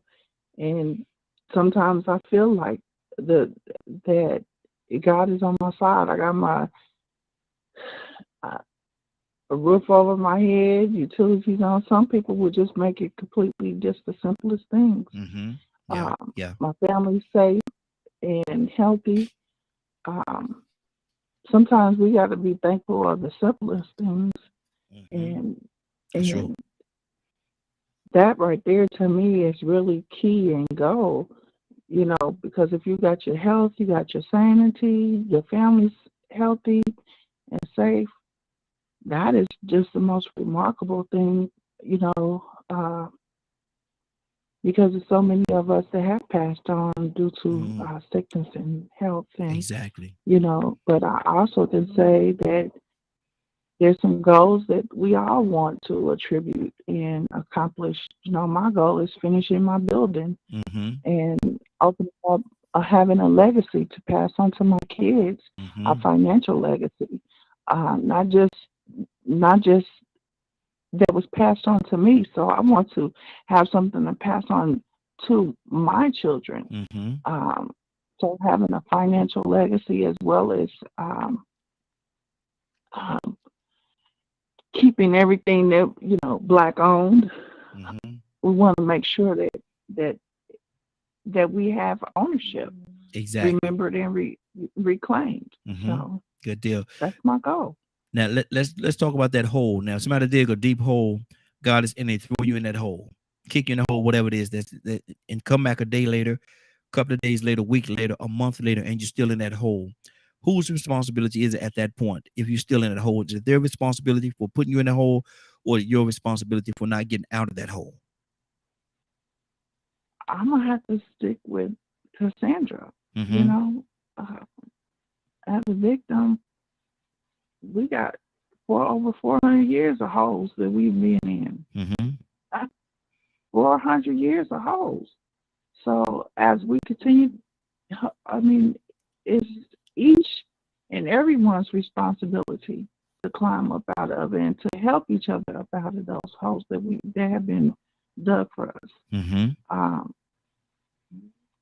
And you know, it might not take this one particular generation, which would be me. It might take my next generation to pull us up out of it. Mm-hmm. But the fact that we're moving and we're you know, we might not get all the way out. Our community, for one, I can use an example. What I believe Ms. Cassandra was trying to say was our community. I can use a prime example. Our community here in Wyandotte County has been devastated from the police department here, where we had a serial killer for a detective. He was torturing mothers and raping mothers, and if they didn't succumb to them, they had nobody to go to. Wow. This was all down the chain of line. Mm-hmm. He would set the sons up and put them in jail. And McIntyre did over 20-something years. Wow. You know, and I know McIntyre tried her best to get him out. It took a legal team to finally listen to her. And then once he got out, it was several other women that had been affiliated and their kids still in jail. One guy died trying to get out the hole. The church never did allow him out, even though he was innocent, framed. We still got people that were innocently framed that are still in there. And guess what? He got out and he's walking. He's out on not probation. He's out until they go back to court. But yeah. Wow. And he's still walking, and he's a danger to society. Wow. So, that's crazy. That's great. Let me go. Yeah, it's a lot, man. And these holes could be symbolic to deal with a lot of different things or represent a lot of different things. Leonard, what's on your heart, brother? Cassandra, coming to you next. I'm just listening. I think that the hole was a rotten example, but listening to various people's different point of view, because I know that there would be differences, because some people consider holes the same way. Or what type of hole, how you got there, you know, what was the circumstances and things like that. So, you know, that the concept of a hole, I'm just assuming there's something like a whale sometimes. And I thought about the little girl who fell in the whale. I think when I was a kid, and that story was all over the news for so many days, I think, about this girl that they was trying to get out of this whale. Is it her fault she wasn't out, Raheem? No, my thing is, I'm open to the conversation. I'm open to the dialogue of the conversation. I'm not saying whether, you know, they're right or wrong. I'm not making no stance one way or another. But I'm because I'm the question asker, I'm dealing with it from different perspectives. So I'm not going to blame her for being in the hole or being not getting out of the hole. That's not what I'm doing here. What I'm doing is I have to bring the conversation so that everybody look at the whole picture and deal with it from that vantage point. So I'm not blaming her for being in the hole at all. Okay. I'll keep listening. Okay. Cassandra, what's on your heart? Cassandra? Okay, Cassandra. Yes. Yeah, there you go. There you go. What's on your heart, sis? Okay, so I don't know. I don't know. You know, I love the stance that you was taking, Cassandra, because you was making some very, very valid points. And my thing is, I want to make sure that we cover all the bases, so when somebody walk away from this conversation, they understand or have a different a viewpoint as to how to deal with these different situations. So go ahead, just go where you was at. I love that. Yeah, but it may not be, you know, and I don't want to seem controversial, which I always seem to be. No, that's good. That's good. But it's just because of what I do. I have to look at things in a different way. When you're counseling people that are struggling with mental illness, struggling with getting out of abuse, struggling, you know, you can't make them think, oh, you ain't fighting hard enough to get out, because sometimes people are in this dark hole and they're doing everything they can do to get out, and it seems like it's not working. But if I put in their head, oh man, you ain't trying hard enough, guess what? They're gonna stop trying. Some people will stop trying. Wow. Because that's saying to them, I'm totally defeated. Even she knows I'm totally defeated, so I might as well stop trying to get out of the hole. You understand what I'm saying? Yeah. That's all I'm saying. It's not to go, along and let me and I want to throw this in there while we're talking. The women in the military go through more. I have more women that I counsel that have either been in the military or active right now that have been through what do you call it? Victimization. Not victimization. Let's use that term, victimization, and have gotten no results. Now, one young lady that I'm dealing with, and I'm sorry to get off on this, but I want people to know there is hope. One young lady, she kept fighting. She's dealing with PTSD. She has some serious issues going on in that area, but she kept fighting. She got out of the military, got an attorney. They were able to get millions of dollars from the military. She got millions because she was able to prove that they had swept under the rug what had happened to her. Wow. Wow. So I'm just saying, if you keep fighting, things can happen. But if you and you got to be so careful in the military how you deal with it, especially women. They handle us differently. Yeah. When they handle you differently, I'm sorry. And Raheem, just to add to what Miss Cassandra is saying, and I'm so glad to hear Mary this morning as well. This is a huge issue that has been brought before the law as well. And these types of issues where post commanders have rule over these bases. And if people do not know what that means, anything you want to do, you can do it on a military base, and you will never see justice. Wow. Unless that post commander wants justice. Many women are raped and harassed in the military regularly, and post commanders sweep them under the rug. So the bill that was put forth was related to issues of a sexual nature, that these issues be put under the jurisdiction of the regular government as opposed to post government, which is ran by post commander. Wow. Yes.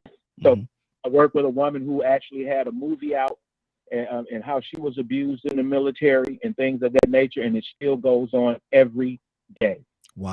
Wow. So if somebody wanted an action item, that would be great. They can pick up that action item. We're going to go to Shanavia. We're going to go to Shanavia. Then Rico, we're coming to you next. We're going to circle our way back around. Shanavia, good morning, young lady. How you doing this morning? Good morning. I'm good. How y'all doing this morning? Doing good, doing good. Good to have you, sis. We're asking a question. In this society in which we live in today, what does it mean to win?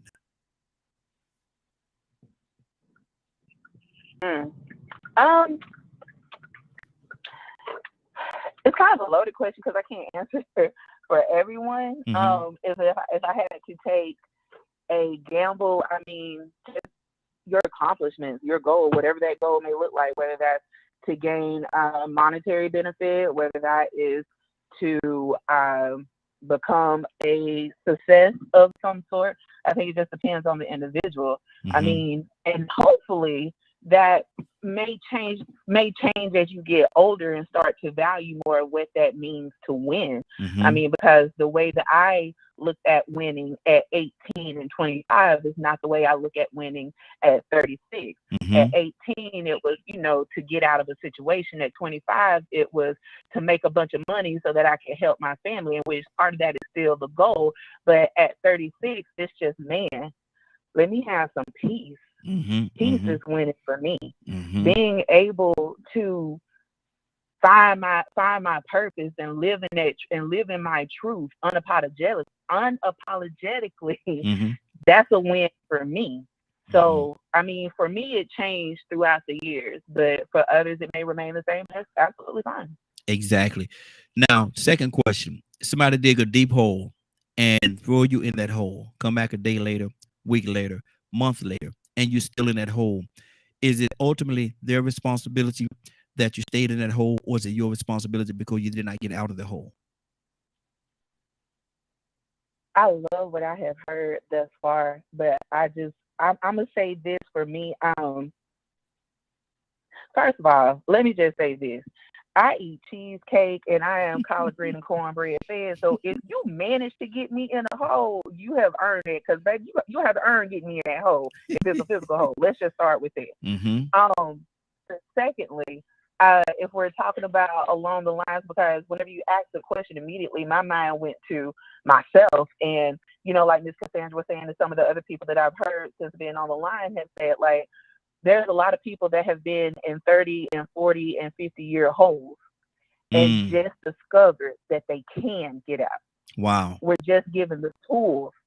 Some people are coming into my office. It took me 25 years to understand that I didn't belong in the hole. Wow. Because for so long, if that's the mindset, if that's the environment that you have been exposed to where, well, grandmama and them died in the hole, papa and them died in the hole, let me just continue the tradition of dying in the hole until someone comes along and let you know, no, baby, here's a shovel. You can get out.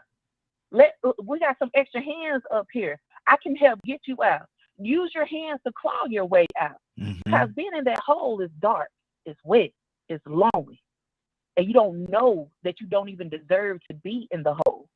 So I can't say that it's the person's fault or my fault for staying in the hole, because I may not know that I can even get out or that I don't belong there.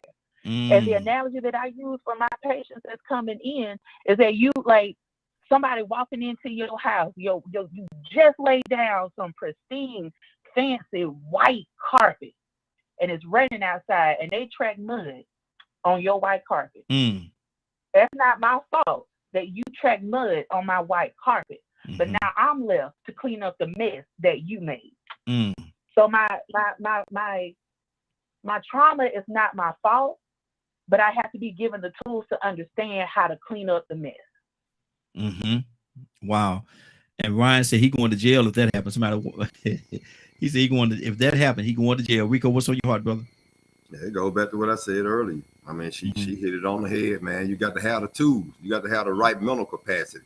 And, you know, sometimes you have to be sort of trained, prepared to be able to have conflict resolution, reasoning skills, logic, how to calm down and think and logically find a way to make your situation better.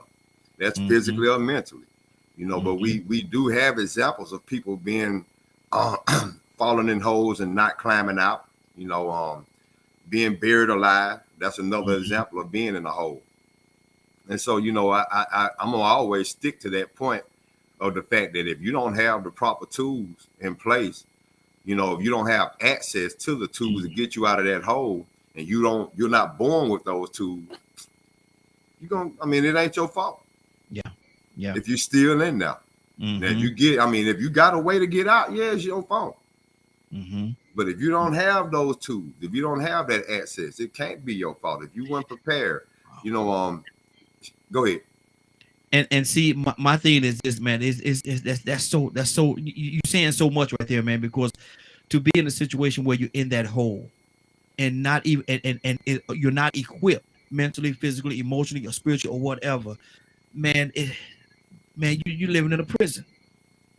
You're living in a prison. Especially when you've been conditioned a certain way. You know, I mean, as Black people, we are the first ones should be able to understand that, you know, it just ain't that easy. Because a lot of times when you coming out that hole, you still got somebody trying to put their foot back down on top of you. What about them? You know, and so there are situations in the military where, as far as women go, you have people on top that still will counter your efforts, and you are using every tool available. And they're using every tool available to counter it. I'm using every tool available to save my son, and she's using the same tool to keep me from getting countering. You know, so we have to be considerate, you know what I'm saying? We have to keep that in consideration, that everybody doesn't have the same tools. They weren't prepared the same way. They didn't have the same upbringing. They didn't come from the same environment. They don't have the same information up here to get them out of certain situations. They don't have access to the certain people that can let them know of experiences, so they don't have to go through them. You know, I'm going back to thinking about what you were saying about that. What is a win thing? And you know, man, those wins could be so small or they could be big. But think about the ways that people would try to at least manipulate the momentum of a situation just so it could go in their favor. Yeah, that's a win. Just manipulating a situation. You might want to get two people to go against each other because it benefits you to have these two people going against each other. Now you got a sinister thought process. You want to see a fight. Let me see if I can start a fight between these two people. And it happens. You won. Why? Because it pleases you. Yeah. To get to accomplish and succeed in what your agenda was. So that's on any level. I mean, you could put money in it, or you could just manipulating an environment to favor the way you think that environment should go. That atmosphere. If you succeed in something that you want in your heart to accomplish, it will please you. And if it pleases you, it's automatically a win. Absolutely. Even if you're trying to take a woman, if you're trying to rape a woman and you get away with it, it ain't a win for that woman. But for those perpetrators, it's a win for them, a sick win. But it's a win because that's what their intention was to accomplish that goal. I mean, so, you know, we say a lot that, well, you know, we don't want to harp on the negative. And some people do seem to harp on the negative. And I want to let it be known that I think a lot of people that y'all hear speak of on negative, they understand the positive. And sometimes when you are hearing so much positive, you understand that these people don't understand the negative that still exists. And so those people that's in that negative situation, listening to all this positive, saying, you know what? They telling me it's my fault. I can't get out this hole. But every time the police and CPS come over here to try to get me out the house, my mama lied. Wow. And my brother and sister is in the deep freezer. And they believe her over me. Yeah, everybody telling me that it's a way out, but it don't seem like it's a way out. Wow. You know, so I mean, you know, those people that's going through the negative, I believe some of them do actually recognize the positive. But they can't ignore the negative that they still in. My thing is, sometimes does the reality of the situation that you're in and the circumstances that you're in make that hole deeper? In some cases. Yeah, exactly. Badger, what's on your heart, brother? You know, I'm talking on this topic. A really good scenario to also add is, let's say you have a married couple, right? And one of them works very hard to be a peacekeeper in that house, in the house. But the other one has a mental struggle that was caused from 16, 18 years of abuse, psychological abuse. That has greatly altered the way their brain is able to process things. When they're calm and chill, they process things in a very positive manner. However, when the trauma hijacks the brain, all those positive teachings and stuff go out the window. Because that's what it is. It hijacks it. Yeah. So you have to learn skills and coping mechanisms to work on not letting that trauma hijack you as often. There's no guaranteed fix for those for things of that nature. And then you have to add in the fact of, like what Rico was saying and other people were saying, is so here they were put in this hole, right? And then you You got one that's very supportive, doing their best they can to lift them up out of there. But then on that same flip side, you got those on the outside looking in, even if it's family, that don't take the time to understand the situation. That put these other kind of thoughts. Oh, you're fine, you're strong, and all these positive things. But they don't acknowledge the struggle that that person's going through. And I'm not saying, what's the word? Like give them a cookie. What's the word for that?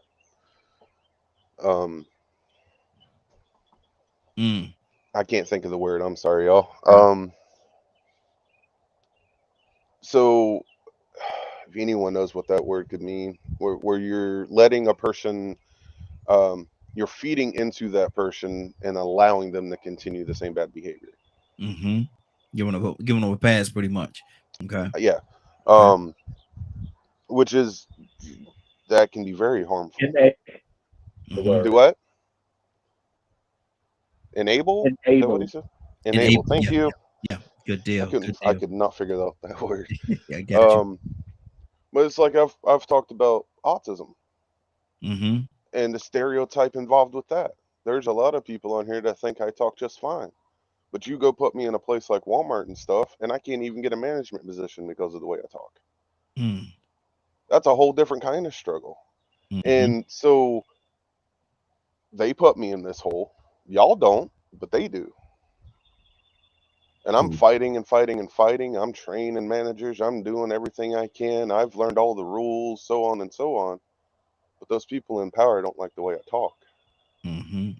So it's a very open question, because there are people that are struggling with things that they were born with, or they were forced into things from childhood, or as they got older and someone forced themselves, and so on and so on. Trauma is no joke. Being born with a disability is no joke.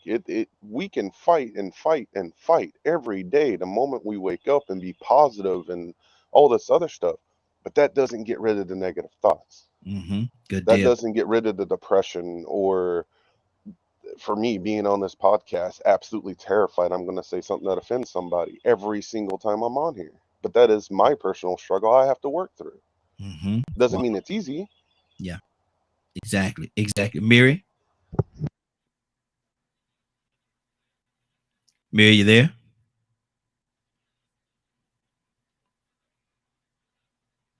Okay, Mary may have stepped away for a second.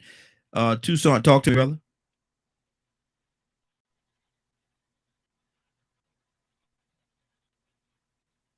Oh, Tucson. Oh, yeah, that's right. Tucson. He can't find that mute button. I bet Joseph know what he is at. There you go. Yeah. Talk to me, brother. No, man, I'm multitasking. No. Let me see how I'm going to. I found myself in a hole at the top. We're doing pretty good, I thought. But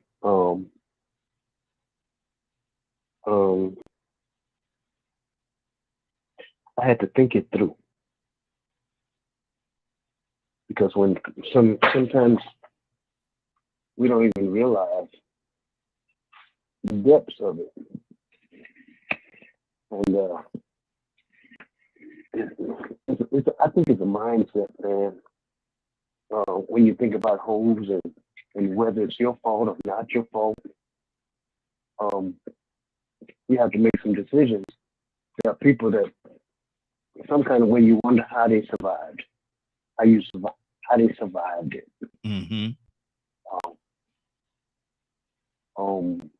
Persistence, the will to not give up. Some of it, I don't know if some people don't like the word luck, or good faith, or divine intervention, or a plan for your life. because sometimes is to get where you're going, you got to start in the hole. Wow. That's a rough deal, because none of it's your fault. Favor causes you to get in the hole because of jealousy and envy. And sometimes people, even unfortunately parents, see their children with potential to the point where they can be more than they want to be. They wasn't able to accomplish certain things, so they blame the kid for their actions. There's so much in this, Raheem. I can go all over the place, really. Yeah, there's a lot. Because think about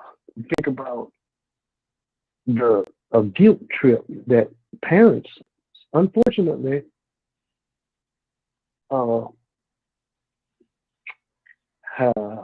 make victims of their kids because of relationships that were broken, and they make sure that kid stay in that hole. Yeah. Wow. For at least, and that's why I say, not yet. For 18 years, they keep them there, no matter what. They don't care. I know they know. They figure that they trying to hold the other person hostage or keeping them from something, but it's only temporary, because unfortunately, if possible, if the kid gets to a point, or the child gets to a point that they can make that 18 years. I know I didn't start with this, but I thought about it. If you can get 18 years out the way, I know it's a long time for some people, but I look back now, and 18 years ain't that long. So time and chance happens to us all. We just have to wait. There's so much in Raheem. I don't know where you get this one from, but you can't. Sometimes you can't blame the one in the hole. Yeah. Because people sabotage you. People jump in your life and manipulate. They're predators. Sometimes the safest place is in the hole. Wow. That's a whole different. That's a whole different look on it right there. Sometimes the safest place is inside of the hole. Ryan, talk to me, brother.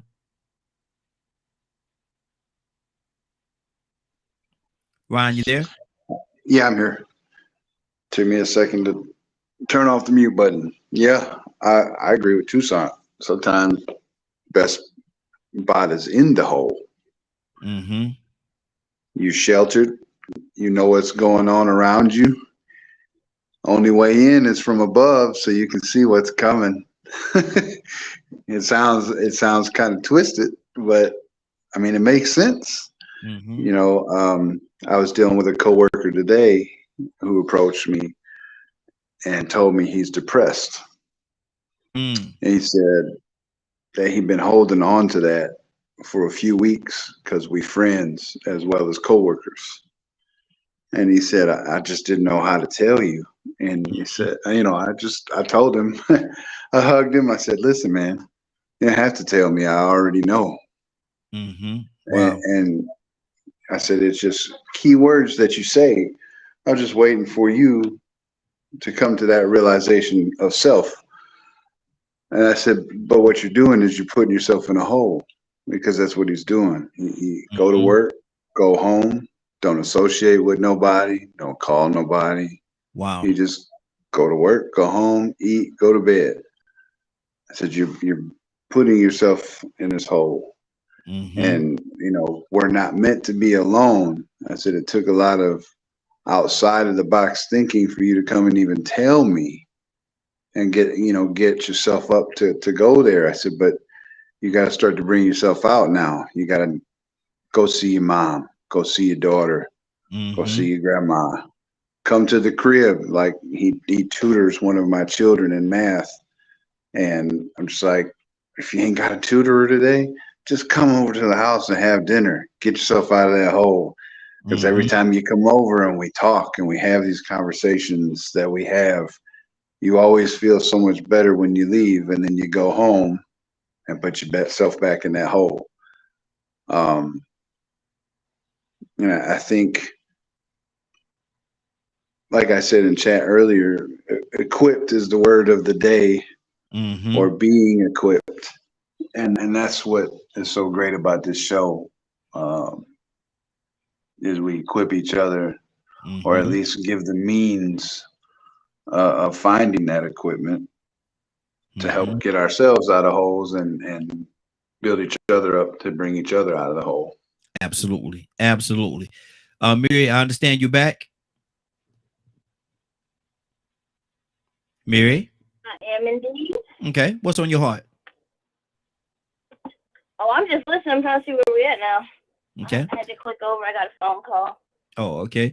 Well, I'm gonna come back to you and let you listen in for a minute, and we'll come right back to you. But I know Miss Navy got something on her heart. Miss Navy, what's on your heart?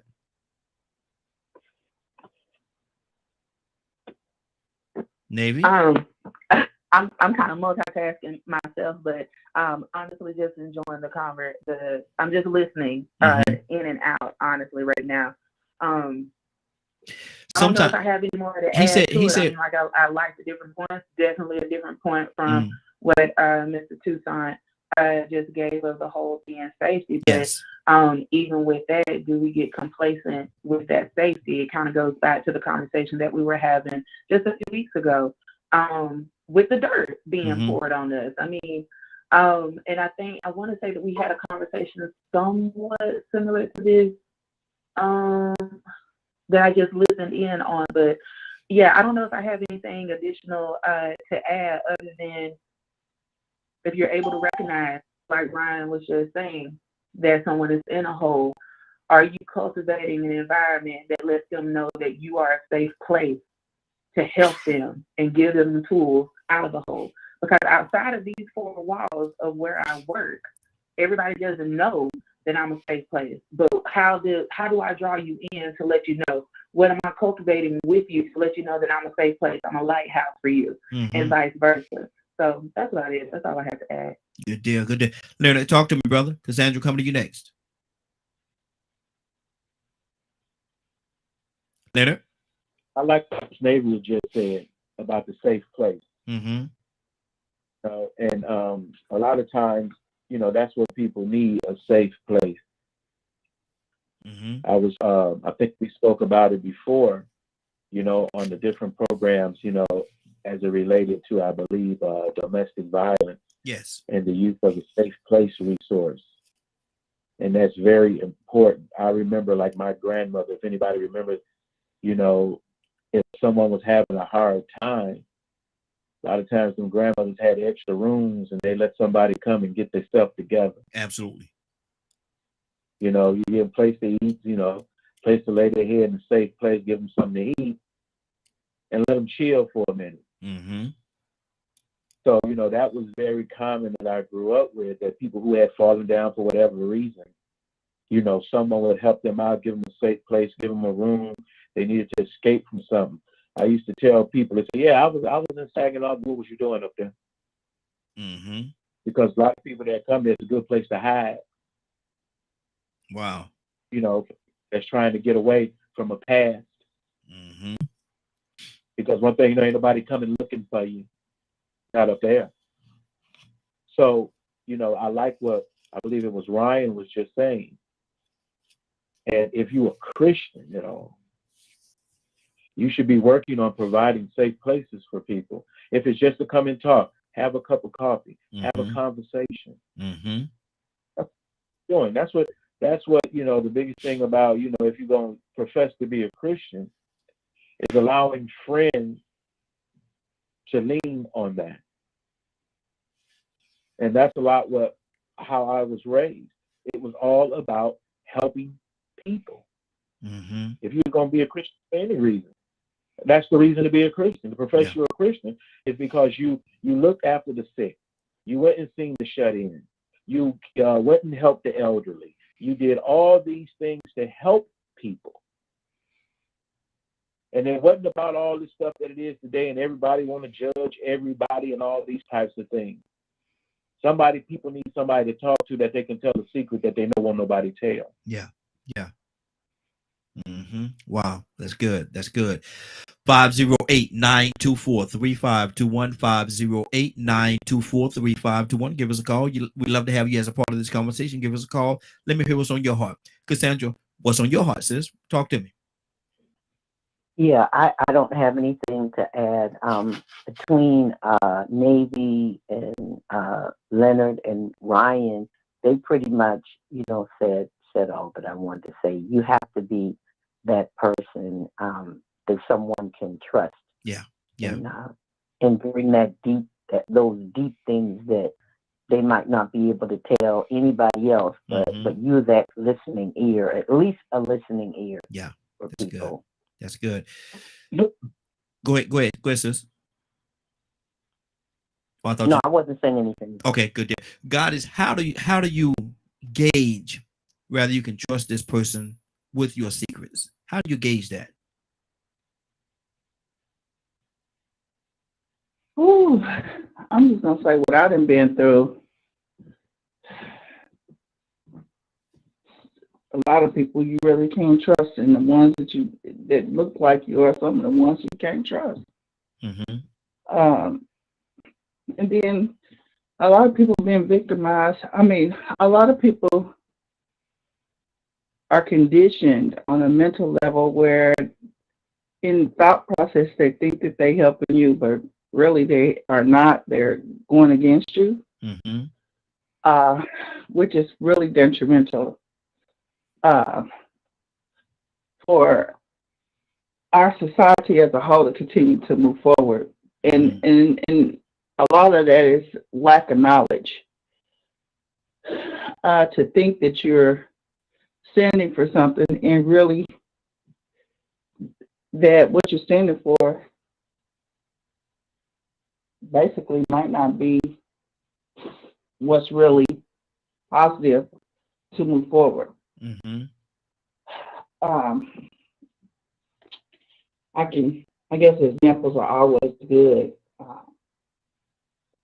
Like who you voting for. You think you trust them because you know them, you went to school with them, you grew up with them. And when you call them, they call you back. But in our reality, that person did everything negative against you. Raised your taxes, took over $500,000 to build a park that has methane gas pumps next to the swing set. Wow. Not only have they raised your taxes, you're a senior citizen, and they telling you one thing that, hey, we got programs for you, but not understanding that raising my taxes and my house being sold for this amount, I'm not liable. I'm not able to get into that program. So a lot of miseducation, a lot of lies. So I want to trust this person because I know this person. Come find out, you really don't know them. Wow. So sometimes you gotta watch people's actions. Actions speak louder than words, and I'm gonna go with that one all day long. Good deal. Good deal. Joseph, is the hole in the hole? Because it's been said that the hole could very well be a safety place. Do you agree with that? Well, I can understand it psychologically, but it's also misleading. But fear and ignorance have been two of the tools used most by the oppressor. Down in Mississippi right now, some of the Black pregnant teens are carrying babies and they have syphilis. And if they're not treated before certain months in the pregnancy, that child will probably develop be born with blindness and other disease. So that child will be born into a hole. All right, regardless of who fault is. Now when you look in parts of Mississippi, in these places where this is occurring most, it's where there are least access to clinics. Usually the persons are poor and they don't have an advocate, or they haven't developed the understanding to advocate for themselves. And that, but those with power knows what's going on. See, people study us, and they use ignorance and fear. Now, fear has been used against us for a long time, lynching and all of those kind of things. But when you overcome that fear and you develop a sense of courage, and you say, "I don't give a darn if I die," then now you're in a different category. Now, I like to watch the Animal Channel. In Africa, there are some otters in Africa in a certain lake. I don't care if you're a crocodile, alligator, or lion, or whatever. You better not get in that doggone lake with those otters. They'll team up on you and they'll cut you like a razor. They don't play the radio. And the porcupine, I don't care if it's a pack of lions. If you mess with that porcupine, you gonna get needled. And most lions don't want to deal with that. So when you have courage, and I heard the sister talking about the military, about 94 or 95, I was the president of Clayton County NAACP. Fort Gillem is in Clayton County. Yes. The Third Army was there, and a group of soldiers brought some complaints to us. And so I had to think it through. Now, I've been in the military, and I know how much power they got. So I had to think it through. I said, now, okay, we get in this fight. I need to know what's going to be my next step, because I know the military has a strategy. So I said, I got to figure out my next step before I go into this battle. Now, the case was good. It was discrimination. These soldiers were being discriminated against. And the case was good. And when I looked at it real carefully and looked at the argument, I said, yeah, you got a good case. So I sent a letter. I got the address to the general over the Third Army. I sent a letter directly to the general, and I said, I need to meet with you.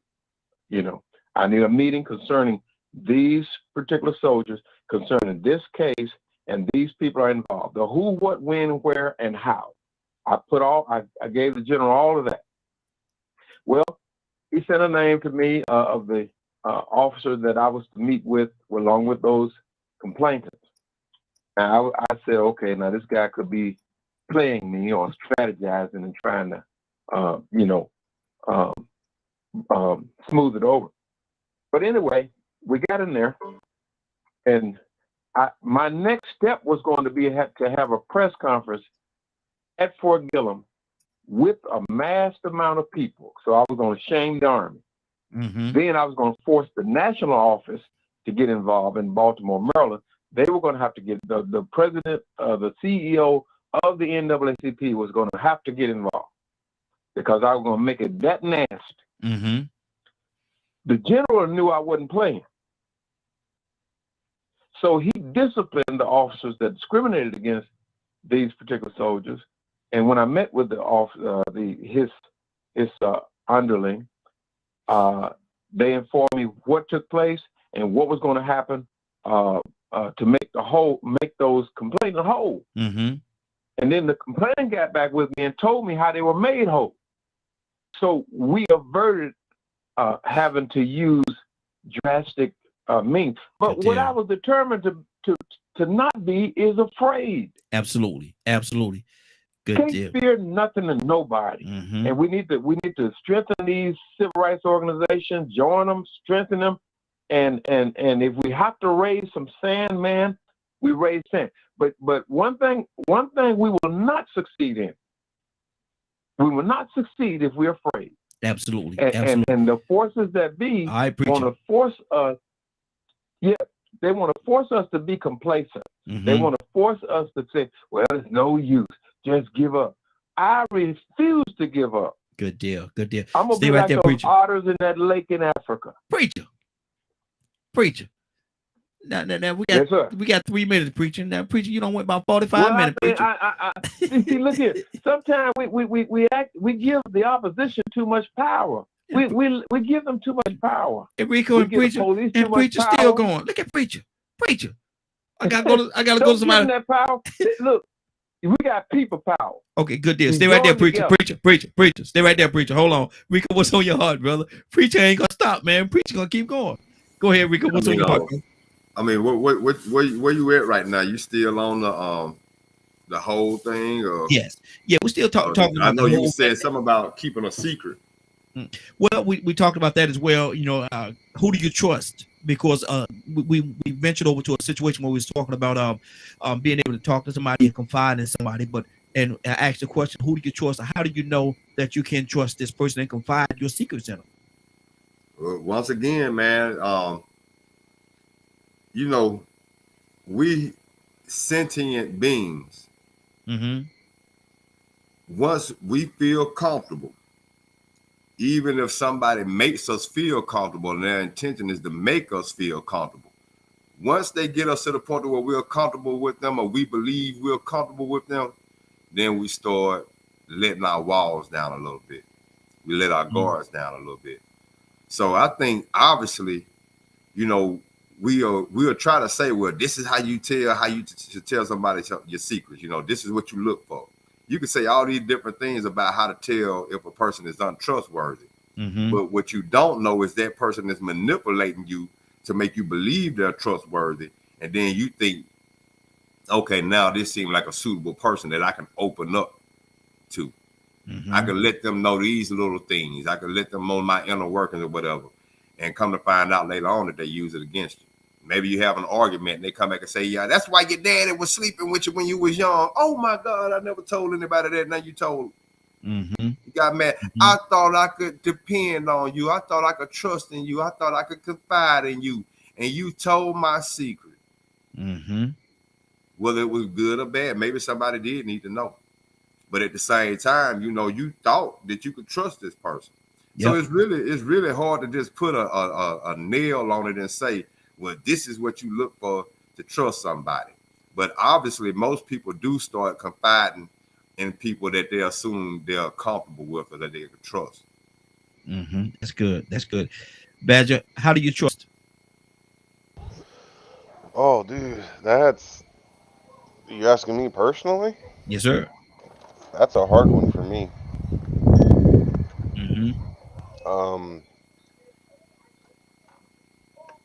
It's taken me time to learn to trust. I'm so used to people backstabbing me that it became very hard to trust. It's learning who is actually there for you and who isn't.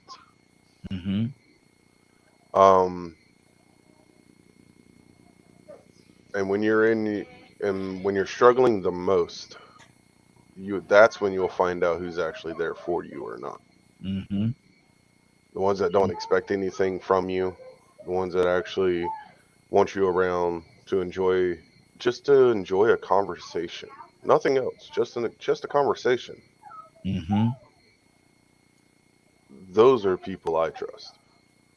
Wow. The ones that ain't out for anything, just to be able to, hey, want to chat? I'm like, and that's it.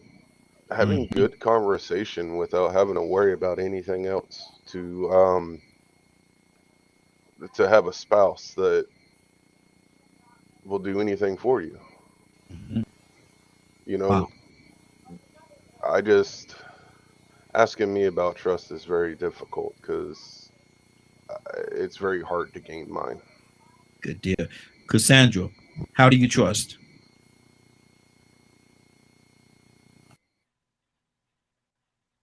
That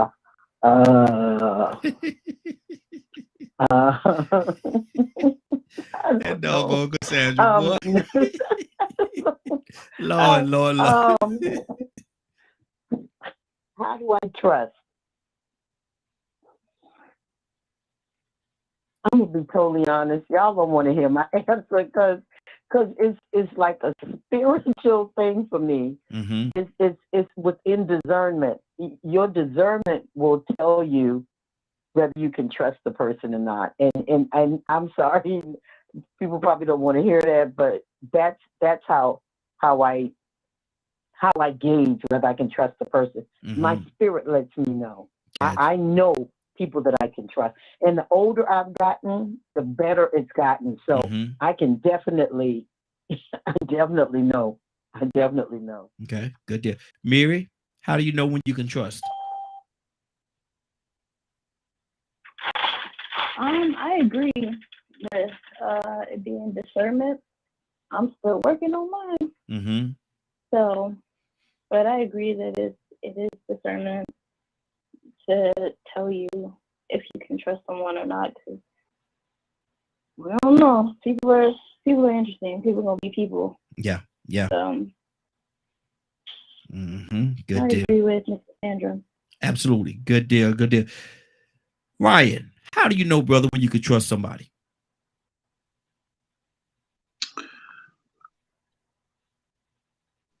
Boy, this trusting is something else, boy. This trusting. Go ahead. It take a lot of time, really. But there are occasions when you have discernment about certain individuals where your spirit and their spirit just kind of link up. You could have the shystiest dude on your team and he'll run and tell everything about everybody, but you and him have that connection where he ain't saying nothing about you. Got nothing to say. And I've experienced that in my life where people run and tell everything, and you got this one guy, and he holds you down. But normally it just takes a lot of time and a lot of mental effort. It's not real physical; it's mental, and you create that trust, right? You equip yourself and you equip that other person with the means. So that's engaging in dialogue, engaging in conversation, throwing little bits of stuff out there at a time. Like there's no real algorithm, if you will, or recipe to create trust, right? But it takes time. And I think if you give a little bit and you get a little bit and you're going back and forth, eventually it just happens naturally. Good deal. And it just, you got to put in that effort. Good deal. Shanavia, how do you know when you can trust? Do you trust? Initially, no. Eventually, I mean, just to piggyback on what everyone else has said about the discernment, I wholeheartedly agree and practice that myself, but it's something that I'll just add to it. Like for me, in my process, I watch how you move with other people because, it's just like, for me, if I hear how you talk about other people in their absence, I'm no different from them. And especially if we're just meeting, we're just getting to know one another, I'm going to always keep that in the back of my head. And then I'm going to watch I'm going to hear what you say, but I'm going to watch what you do. And for me, that's going to determine my level of how much I can trust you or if I can trust you at all. So no, I don't initially go in trusting anybody, but I honestly have no expectation of the trust. Like you're a blank canvas. I'm just trying to fill you out, but I'm watching and paying attention to everything and not just what you say, but what you do. People say a lot more when they don't say anything at all. Your actions speak volumes. Absolutely. So I don't know. That's just my process. Okay. Leonard? Yes, sir. How do you trust you can trust someone, or do you? Well, really, trust is not really a big issue for me because I'm kind of like Navia. It's not so. I trust God. I've learned a long time ago, men fail. So it depends on what level of trust you're talking about.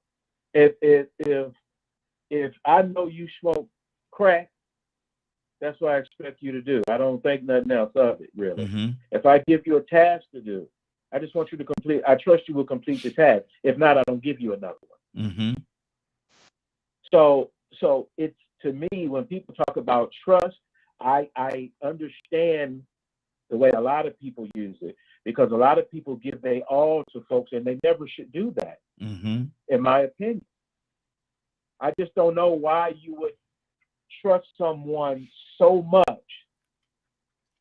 that they could do one thing and destroy your whole life. Wow. I don't think we should give anyone that, because men fail.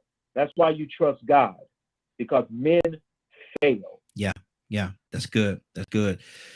Brother Pete, what do you say to that, brother? Do you trust? How do you know you can trust someone, or do you even trust at all? What do you say to that? Trust with me, trust is earned. So you have to prove yourself in order for me to trust you. So situations, circumstances, and conditions, and over time, then you will prove yourself to be trustworthy. Wow, that's good. Rico, I don't know whether you stepped away for a second. I don't know if you're still there or not, but definitely want to hear your take on this trust situation, Rico. What do you say to that, if you're there? I think Rico may have stepped away for a second. Cassandra.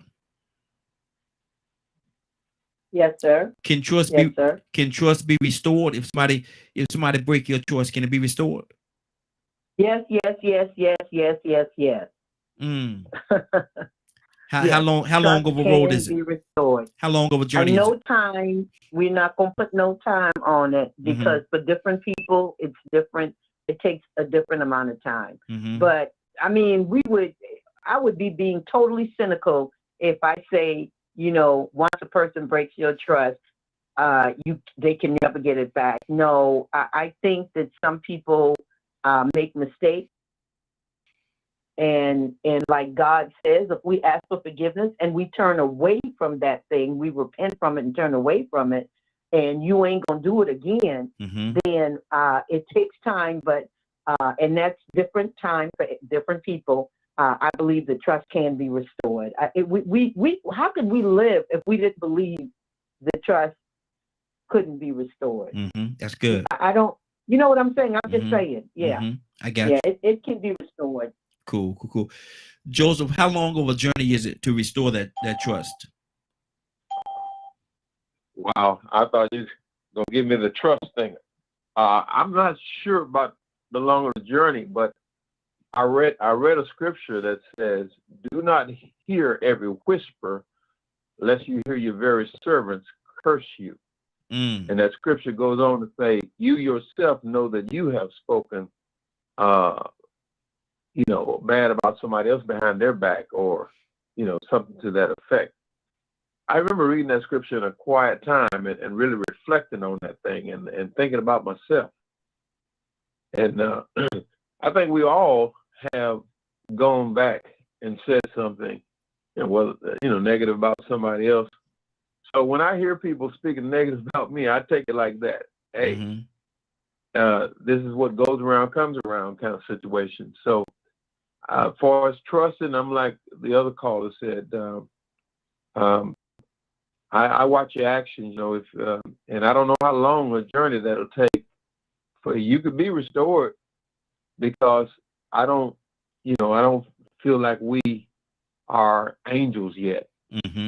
So I know I'm not.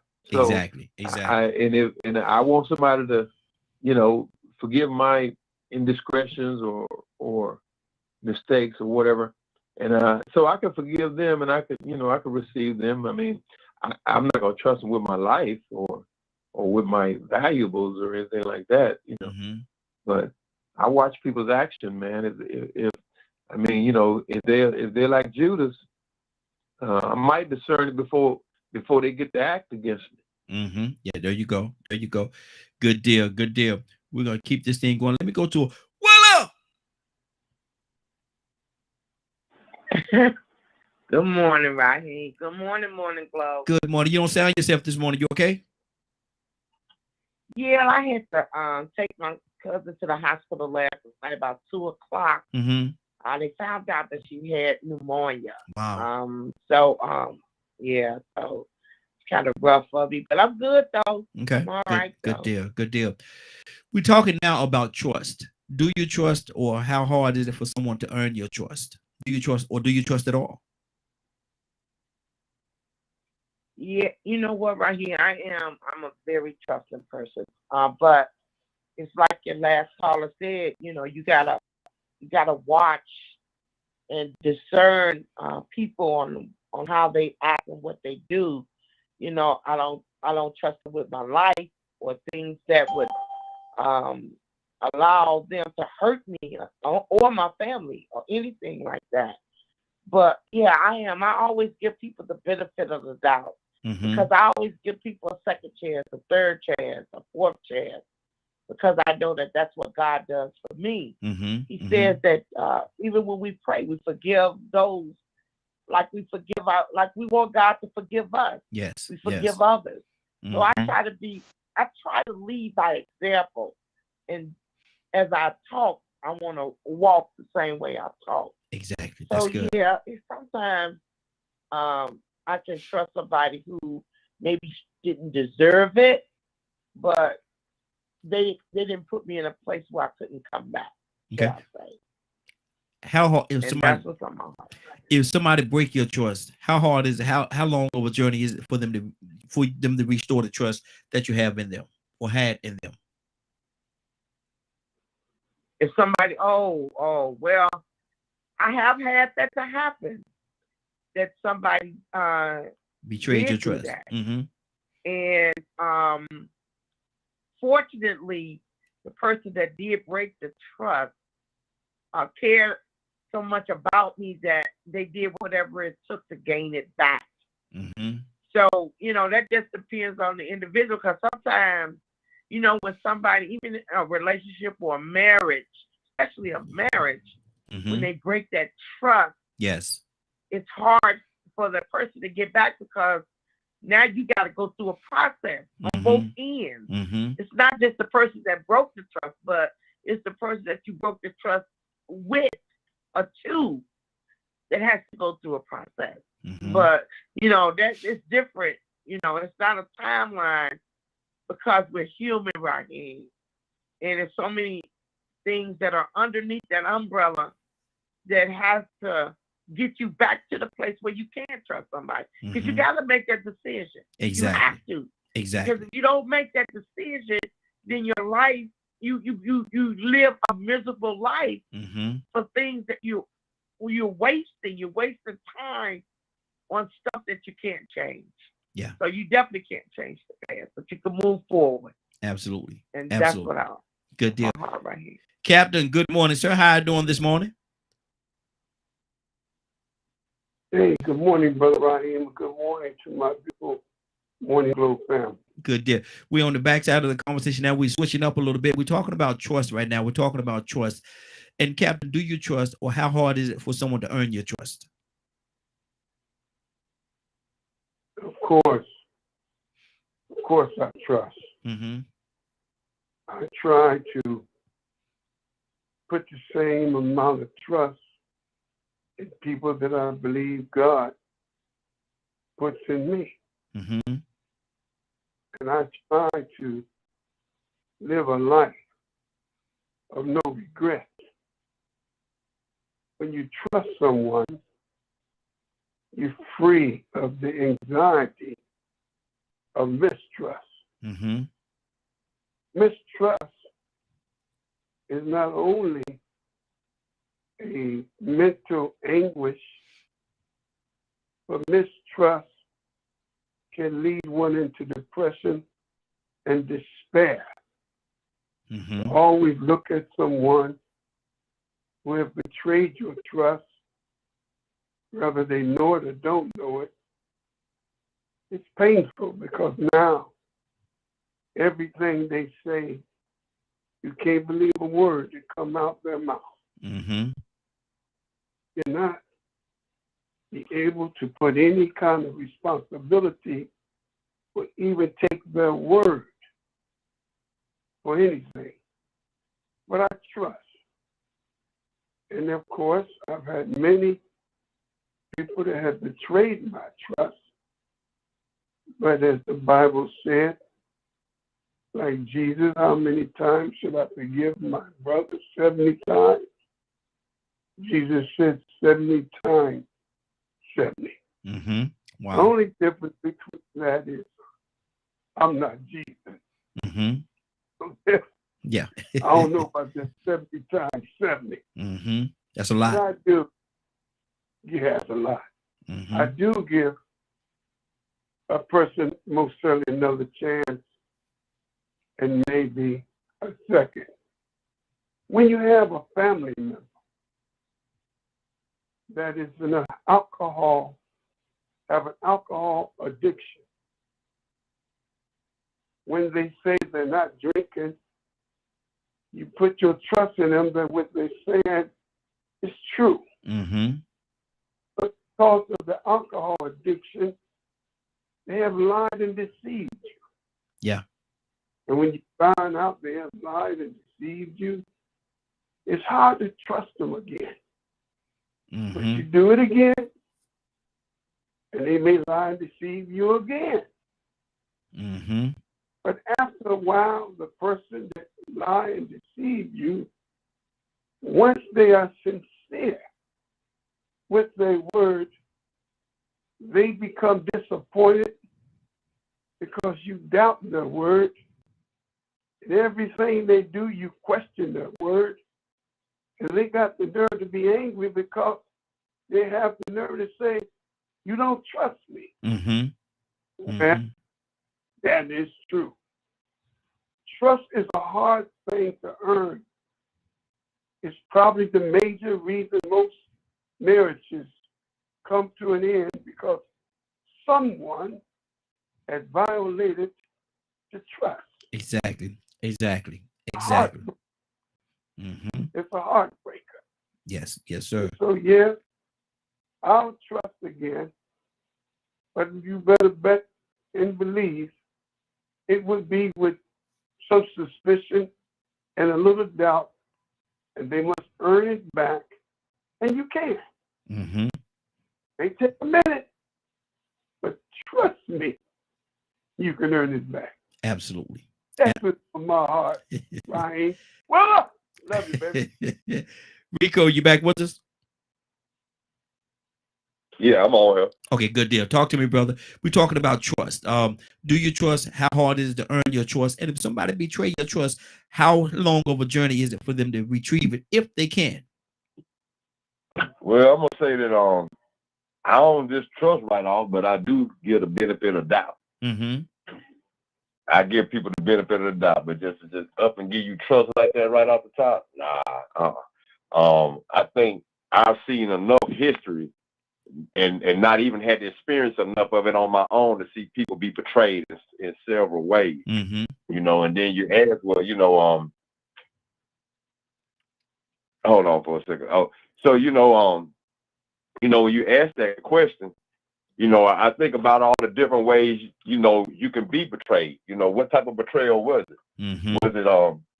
Was it cheating? Was it stealing? Was it lying? What was it? Mm-hmm. Pick one.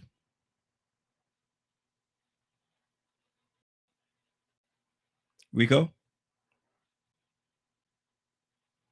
Did we lose Rico? I'm right there. Okay, good deal. I'm still right there. So you know, I'm looking at that end of it, and you know, I think how do I judge how to trust somebody? I look at the character. I look at the consistency. Mm-hmm. You know, I know we ain't supposed to judge people but I am observant enough to see if you consistent. Yeah. If you treat everybody equally. Mm-hmm. You know, if you don't treat everybody equally and they got to have a certain type of financial standard or a title for you to respect them, I don't trust you. Mm-hmm. You know, I look at your logic and your reasoning behind what you do.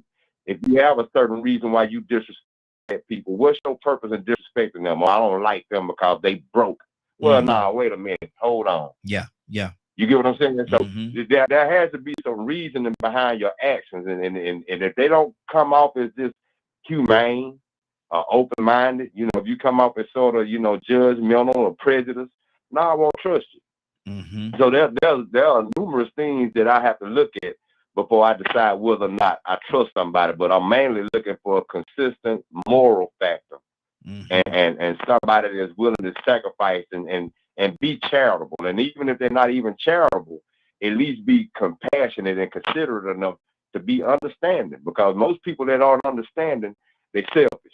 Mm-hmm. And you know, most people that are understanding, they're selfless. Mm-hmm. So I noticed the selflessness in people, And that gives me more of a reason to say, well, okay, you know what? I think I could trust them a little bit more because they understand the golden rule of treating people how you would want to be treated. Exactly. That's good. We got a few more minutes before we get out of here, and I'm gonna do something a little different today. Let me go to Willa. Willa, yeah, right here. I want you to do something for me, Willa. And we're gonna go around. We're gonna see who's gonna get this right. But Willa, you gotta make this good. You gotta make it very interesting. All right. Okay, come on. Gotta make this very interesting. I want you to two things about yourself that we don't know. Not, and it can't be obvious. Two things about you that we don't know that's truth, and one thing about you that we don't know that's false. And we have to decide which one is true and which one is false. But you got to make it good though. So just right now, tell me three things. Don't tell me whether they're true or false. Just tell me three things about yourself. But one of them have to be something that's not true. Three things. Yes. Okay. Two of them gonna be true. Okay, two of them gonna be absolutely true, and one of them gonna be false. One gonna be false. Yeah. Don't tell us what it is now. Okay. Ready? Go. Okay. I love the shoe crafts. Going to Las Vegas. Mm-hmm. I like to drink probably a little Henderson every now and then. And I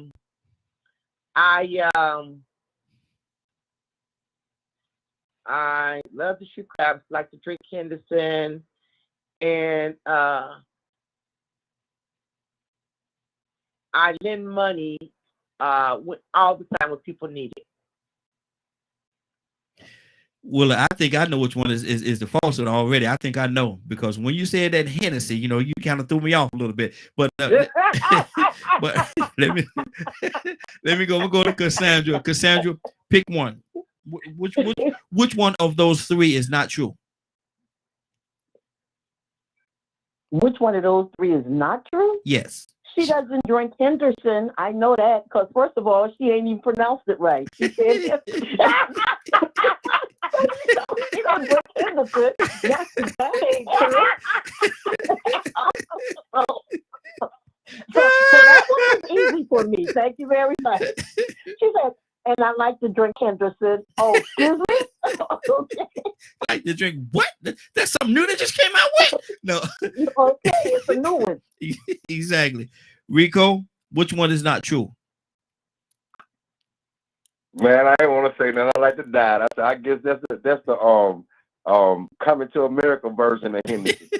You know, they have McDonald's and that's the Coming to America version. Boy, I never had no Henderson. Well, I guess I'm gonna say I gotta give what one truth and two lies. No, two truths and one non-truth.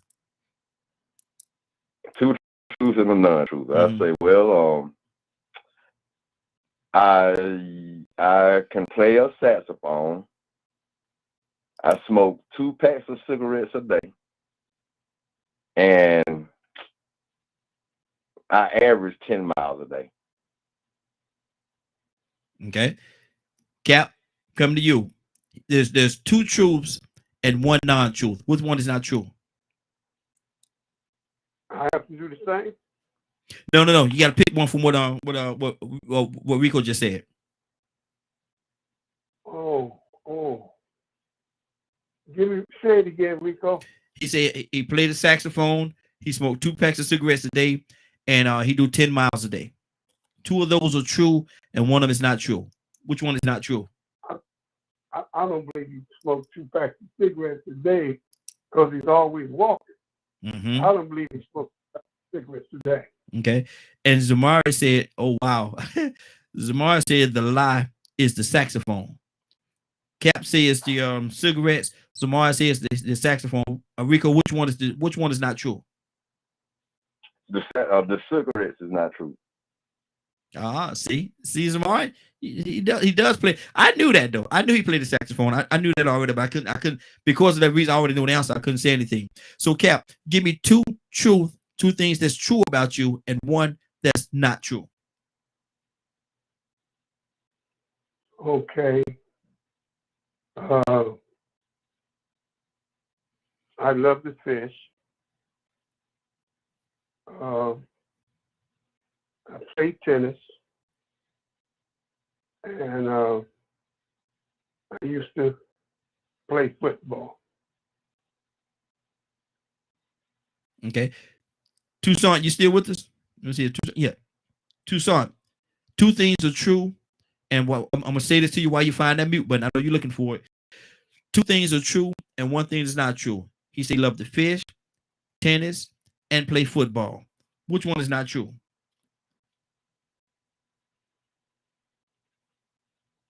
Toussaint, you there? Okay, Toussaint, we might have just lost Toussaint. We'll go back to him. Let me go to let me see which one I'm gonna pick to do. Leonard, you there? Yes, sir. Which one? Two of them is true and one of them is not true. Which one do you say is not true? About what Cap said? Yes, he liked to fish, play tennis, and he played football. I don't think he liked to play tennis. Okay. Let me see. Let me go to somebody else. We got to get two people. Joseph, which one is true? I don't think Cap plays football. Okay. Cap, you got two truth and one non-truth. Which one is a non-truth? Well, my man, Leonard, he was off. No, I do like to play tennis, and my man was like, I didn't never play football, and I do like to fish. Mm-hmm. So football was the non-truth. Okay, good deal. Joseph, give me two truths and one non-truth. All right. Well, I'm the baddest skater you ever want to see on the skating rink. I like to try to sing some music, and from Arkansas. Okay. Let me see. Badger, which one is not true? He the best skater, he sings, and he's from Arkansas. Skater is not true? Yeah. Okay, good deal. Let me see. Navy, which one you say is not true? Skater, sing, or from Arkansas? Well, I'm gonna go with the Arkansas because he said the first one with so much confidence, unless he may have sold me a wolf cookie on that one, but I'm gonna go with the Arkansas one. Okay, good deal. So, Joseph, which one is not true?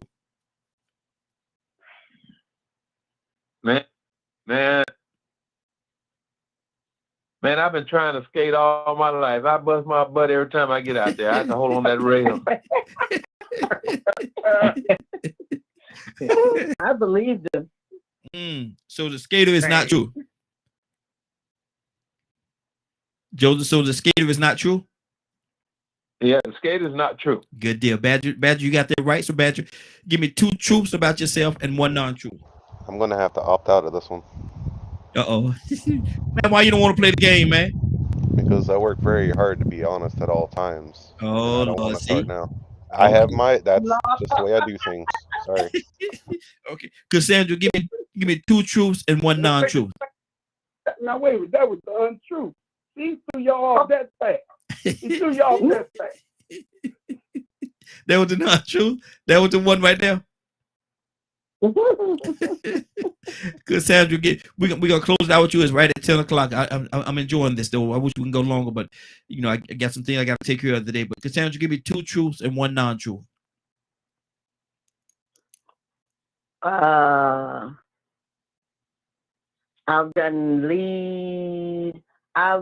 been a lead actor on ID Channel. Okay. I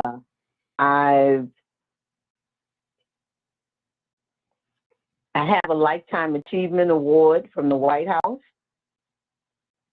And I'm a fashionista. Okay. All right, we got the three things here. Let me see who I'm gonna go to. Let me go to Mary. Mary. I'm here. Okay, two things about, as Cassandra said, is true, and one is not true. She said a lead actress have a lifetime achievement award from the White House and a fashionista. Which one is not true?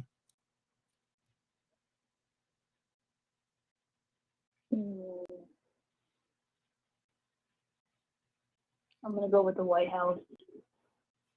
Okay. That's Mary. Let me go to Willow. Which one is not true? You know, that's a pretty hard one because I can see her doing all of that. I'm gonna go with she was an actress. Okay. Cassandra, two things are true and one is not true. Which one is not true? I'm a fashionista. Both of them got it wrong. I knew the answer to that one too. But listen, we gonna y'all come up with some more things, man. We're gonna do this some more.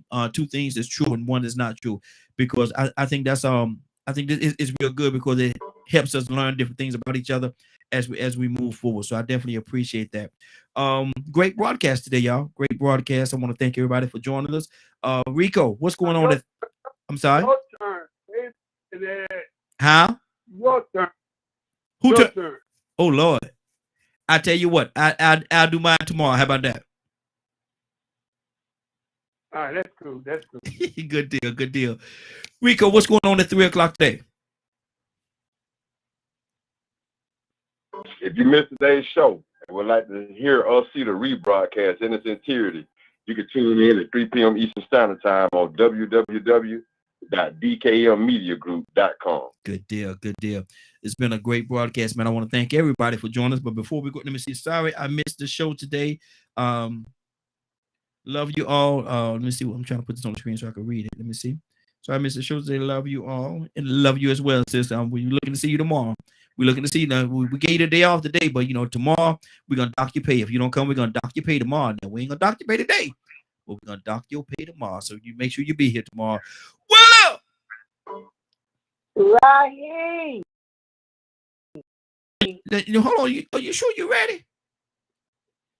Raheem, I am so ready to receive God's word this morning. Come on, Raheem, let's go. I ain't got number one more thing to say, Willa. One more thing to say. You know what that is? Let's go. Let's go, Raheem. Let us all go to the throne of grace this morning. Father, we thank you so much for waking us up this morning, giving us another opportunity to get it right with you, another opportunity of life, Lord, another opportunity to show you, Lord, how much we appreciate you allowing us to get up. So many laid down, but didn't have that opportunity, but you gave it and you chose us to get up this morning. Whatever your plan is, oh Lord, Father, I'm asking you to show us the plan that you have for us in our lives, Lord. We trust you, Lord, in a mighty way. I'm praying, Lord, that you continually give us the strength that we need to go on in this evil and wicked world. Help us, oh Lord, by continually giving us the knowledge, the understanding, and the wisdom that we need, Lord. Father, you said it in your word that you will not have us to be ignorant, and we trust your word, Lord. We trust your word and also your promises, Lord, that you keep, even when we don't. Father, we love and honor and pray that people today who are lost and don't know you for the pardon of their sins, that you tear back those strongholds, Lord. Father, I believe that you're going to do it, and I trust you, Lord. I'm praying for my cousin this morning, Lord. I'm praying that you, Lord, show up and you show out, that every hand that touches her body will bring healing to her body. Father, not only her, but those who are asking for prayer this morning, Lord. I'm reaching out to you in a mighty way. I'm asking for a miracle to show up in our lives, Lord, where we'll come back with a praise report, knowing that it was only you, Lord, that did it in our lives. We thank you, Lord. We honor, we glorify you, and we thank you for the power that you allow the Holy Spirit to give us each and every day. We love you, Lord, and honor, glorify you with the highest praise of hallelujah. We thank you for the morning glow. We thank you, Lord, for Raheem and his family.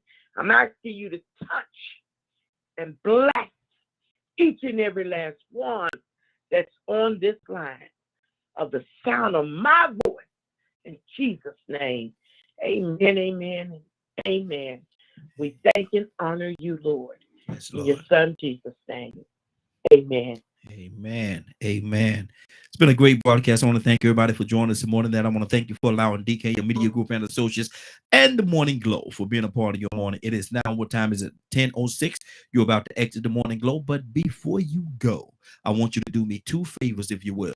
One, I want you to continue to pray for us, because we are certainly praying for each and every one of you. Number two, why this is real simple, I want you to go out there, find somebody, and give them a hug, because you never know. It could be the only hug that they get, or it could very well be their last. I love you, and ain't nothing you could do about it. Have a great day and a better tomorrow. And we shine some of this light on you from the Morning Glow. Take it out there into this wicked and cruel world that we live in, and let your light so shine. If you get an opportunity, give somebody some love. You just might find some love in return. Won't that be a beautiful thing? Have a great day. Take care of each other. And please, please, please be blessed. Show somebody some love and truth today. They'll appreciate it, and I'm sure you will too. Have a great day. God bless.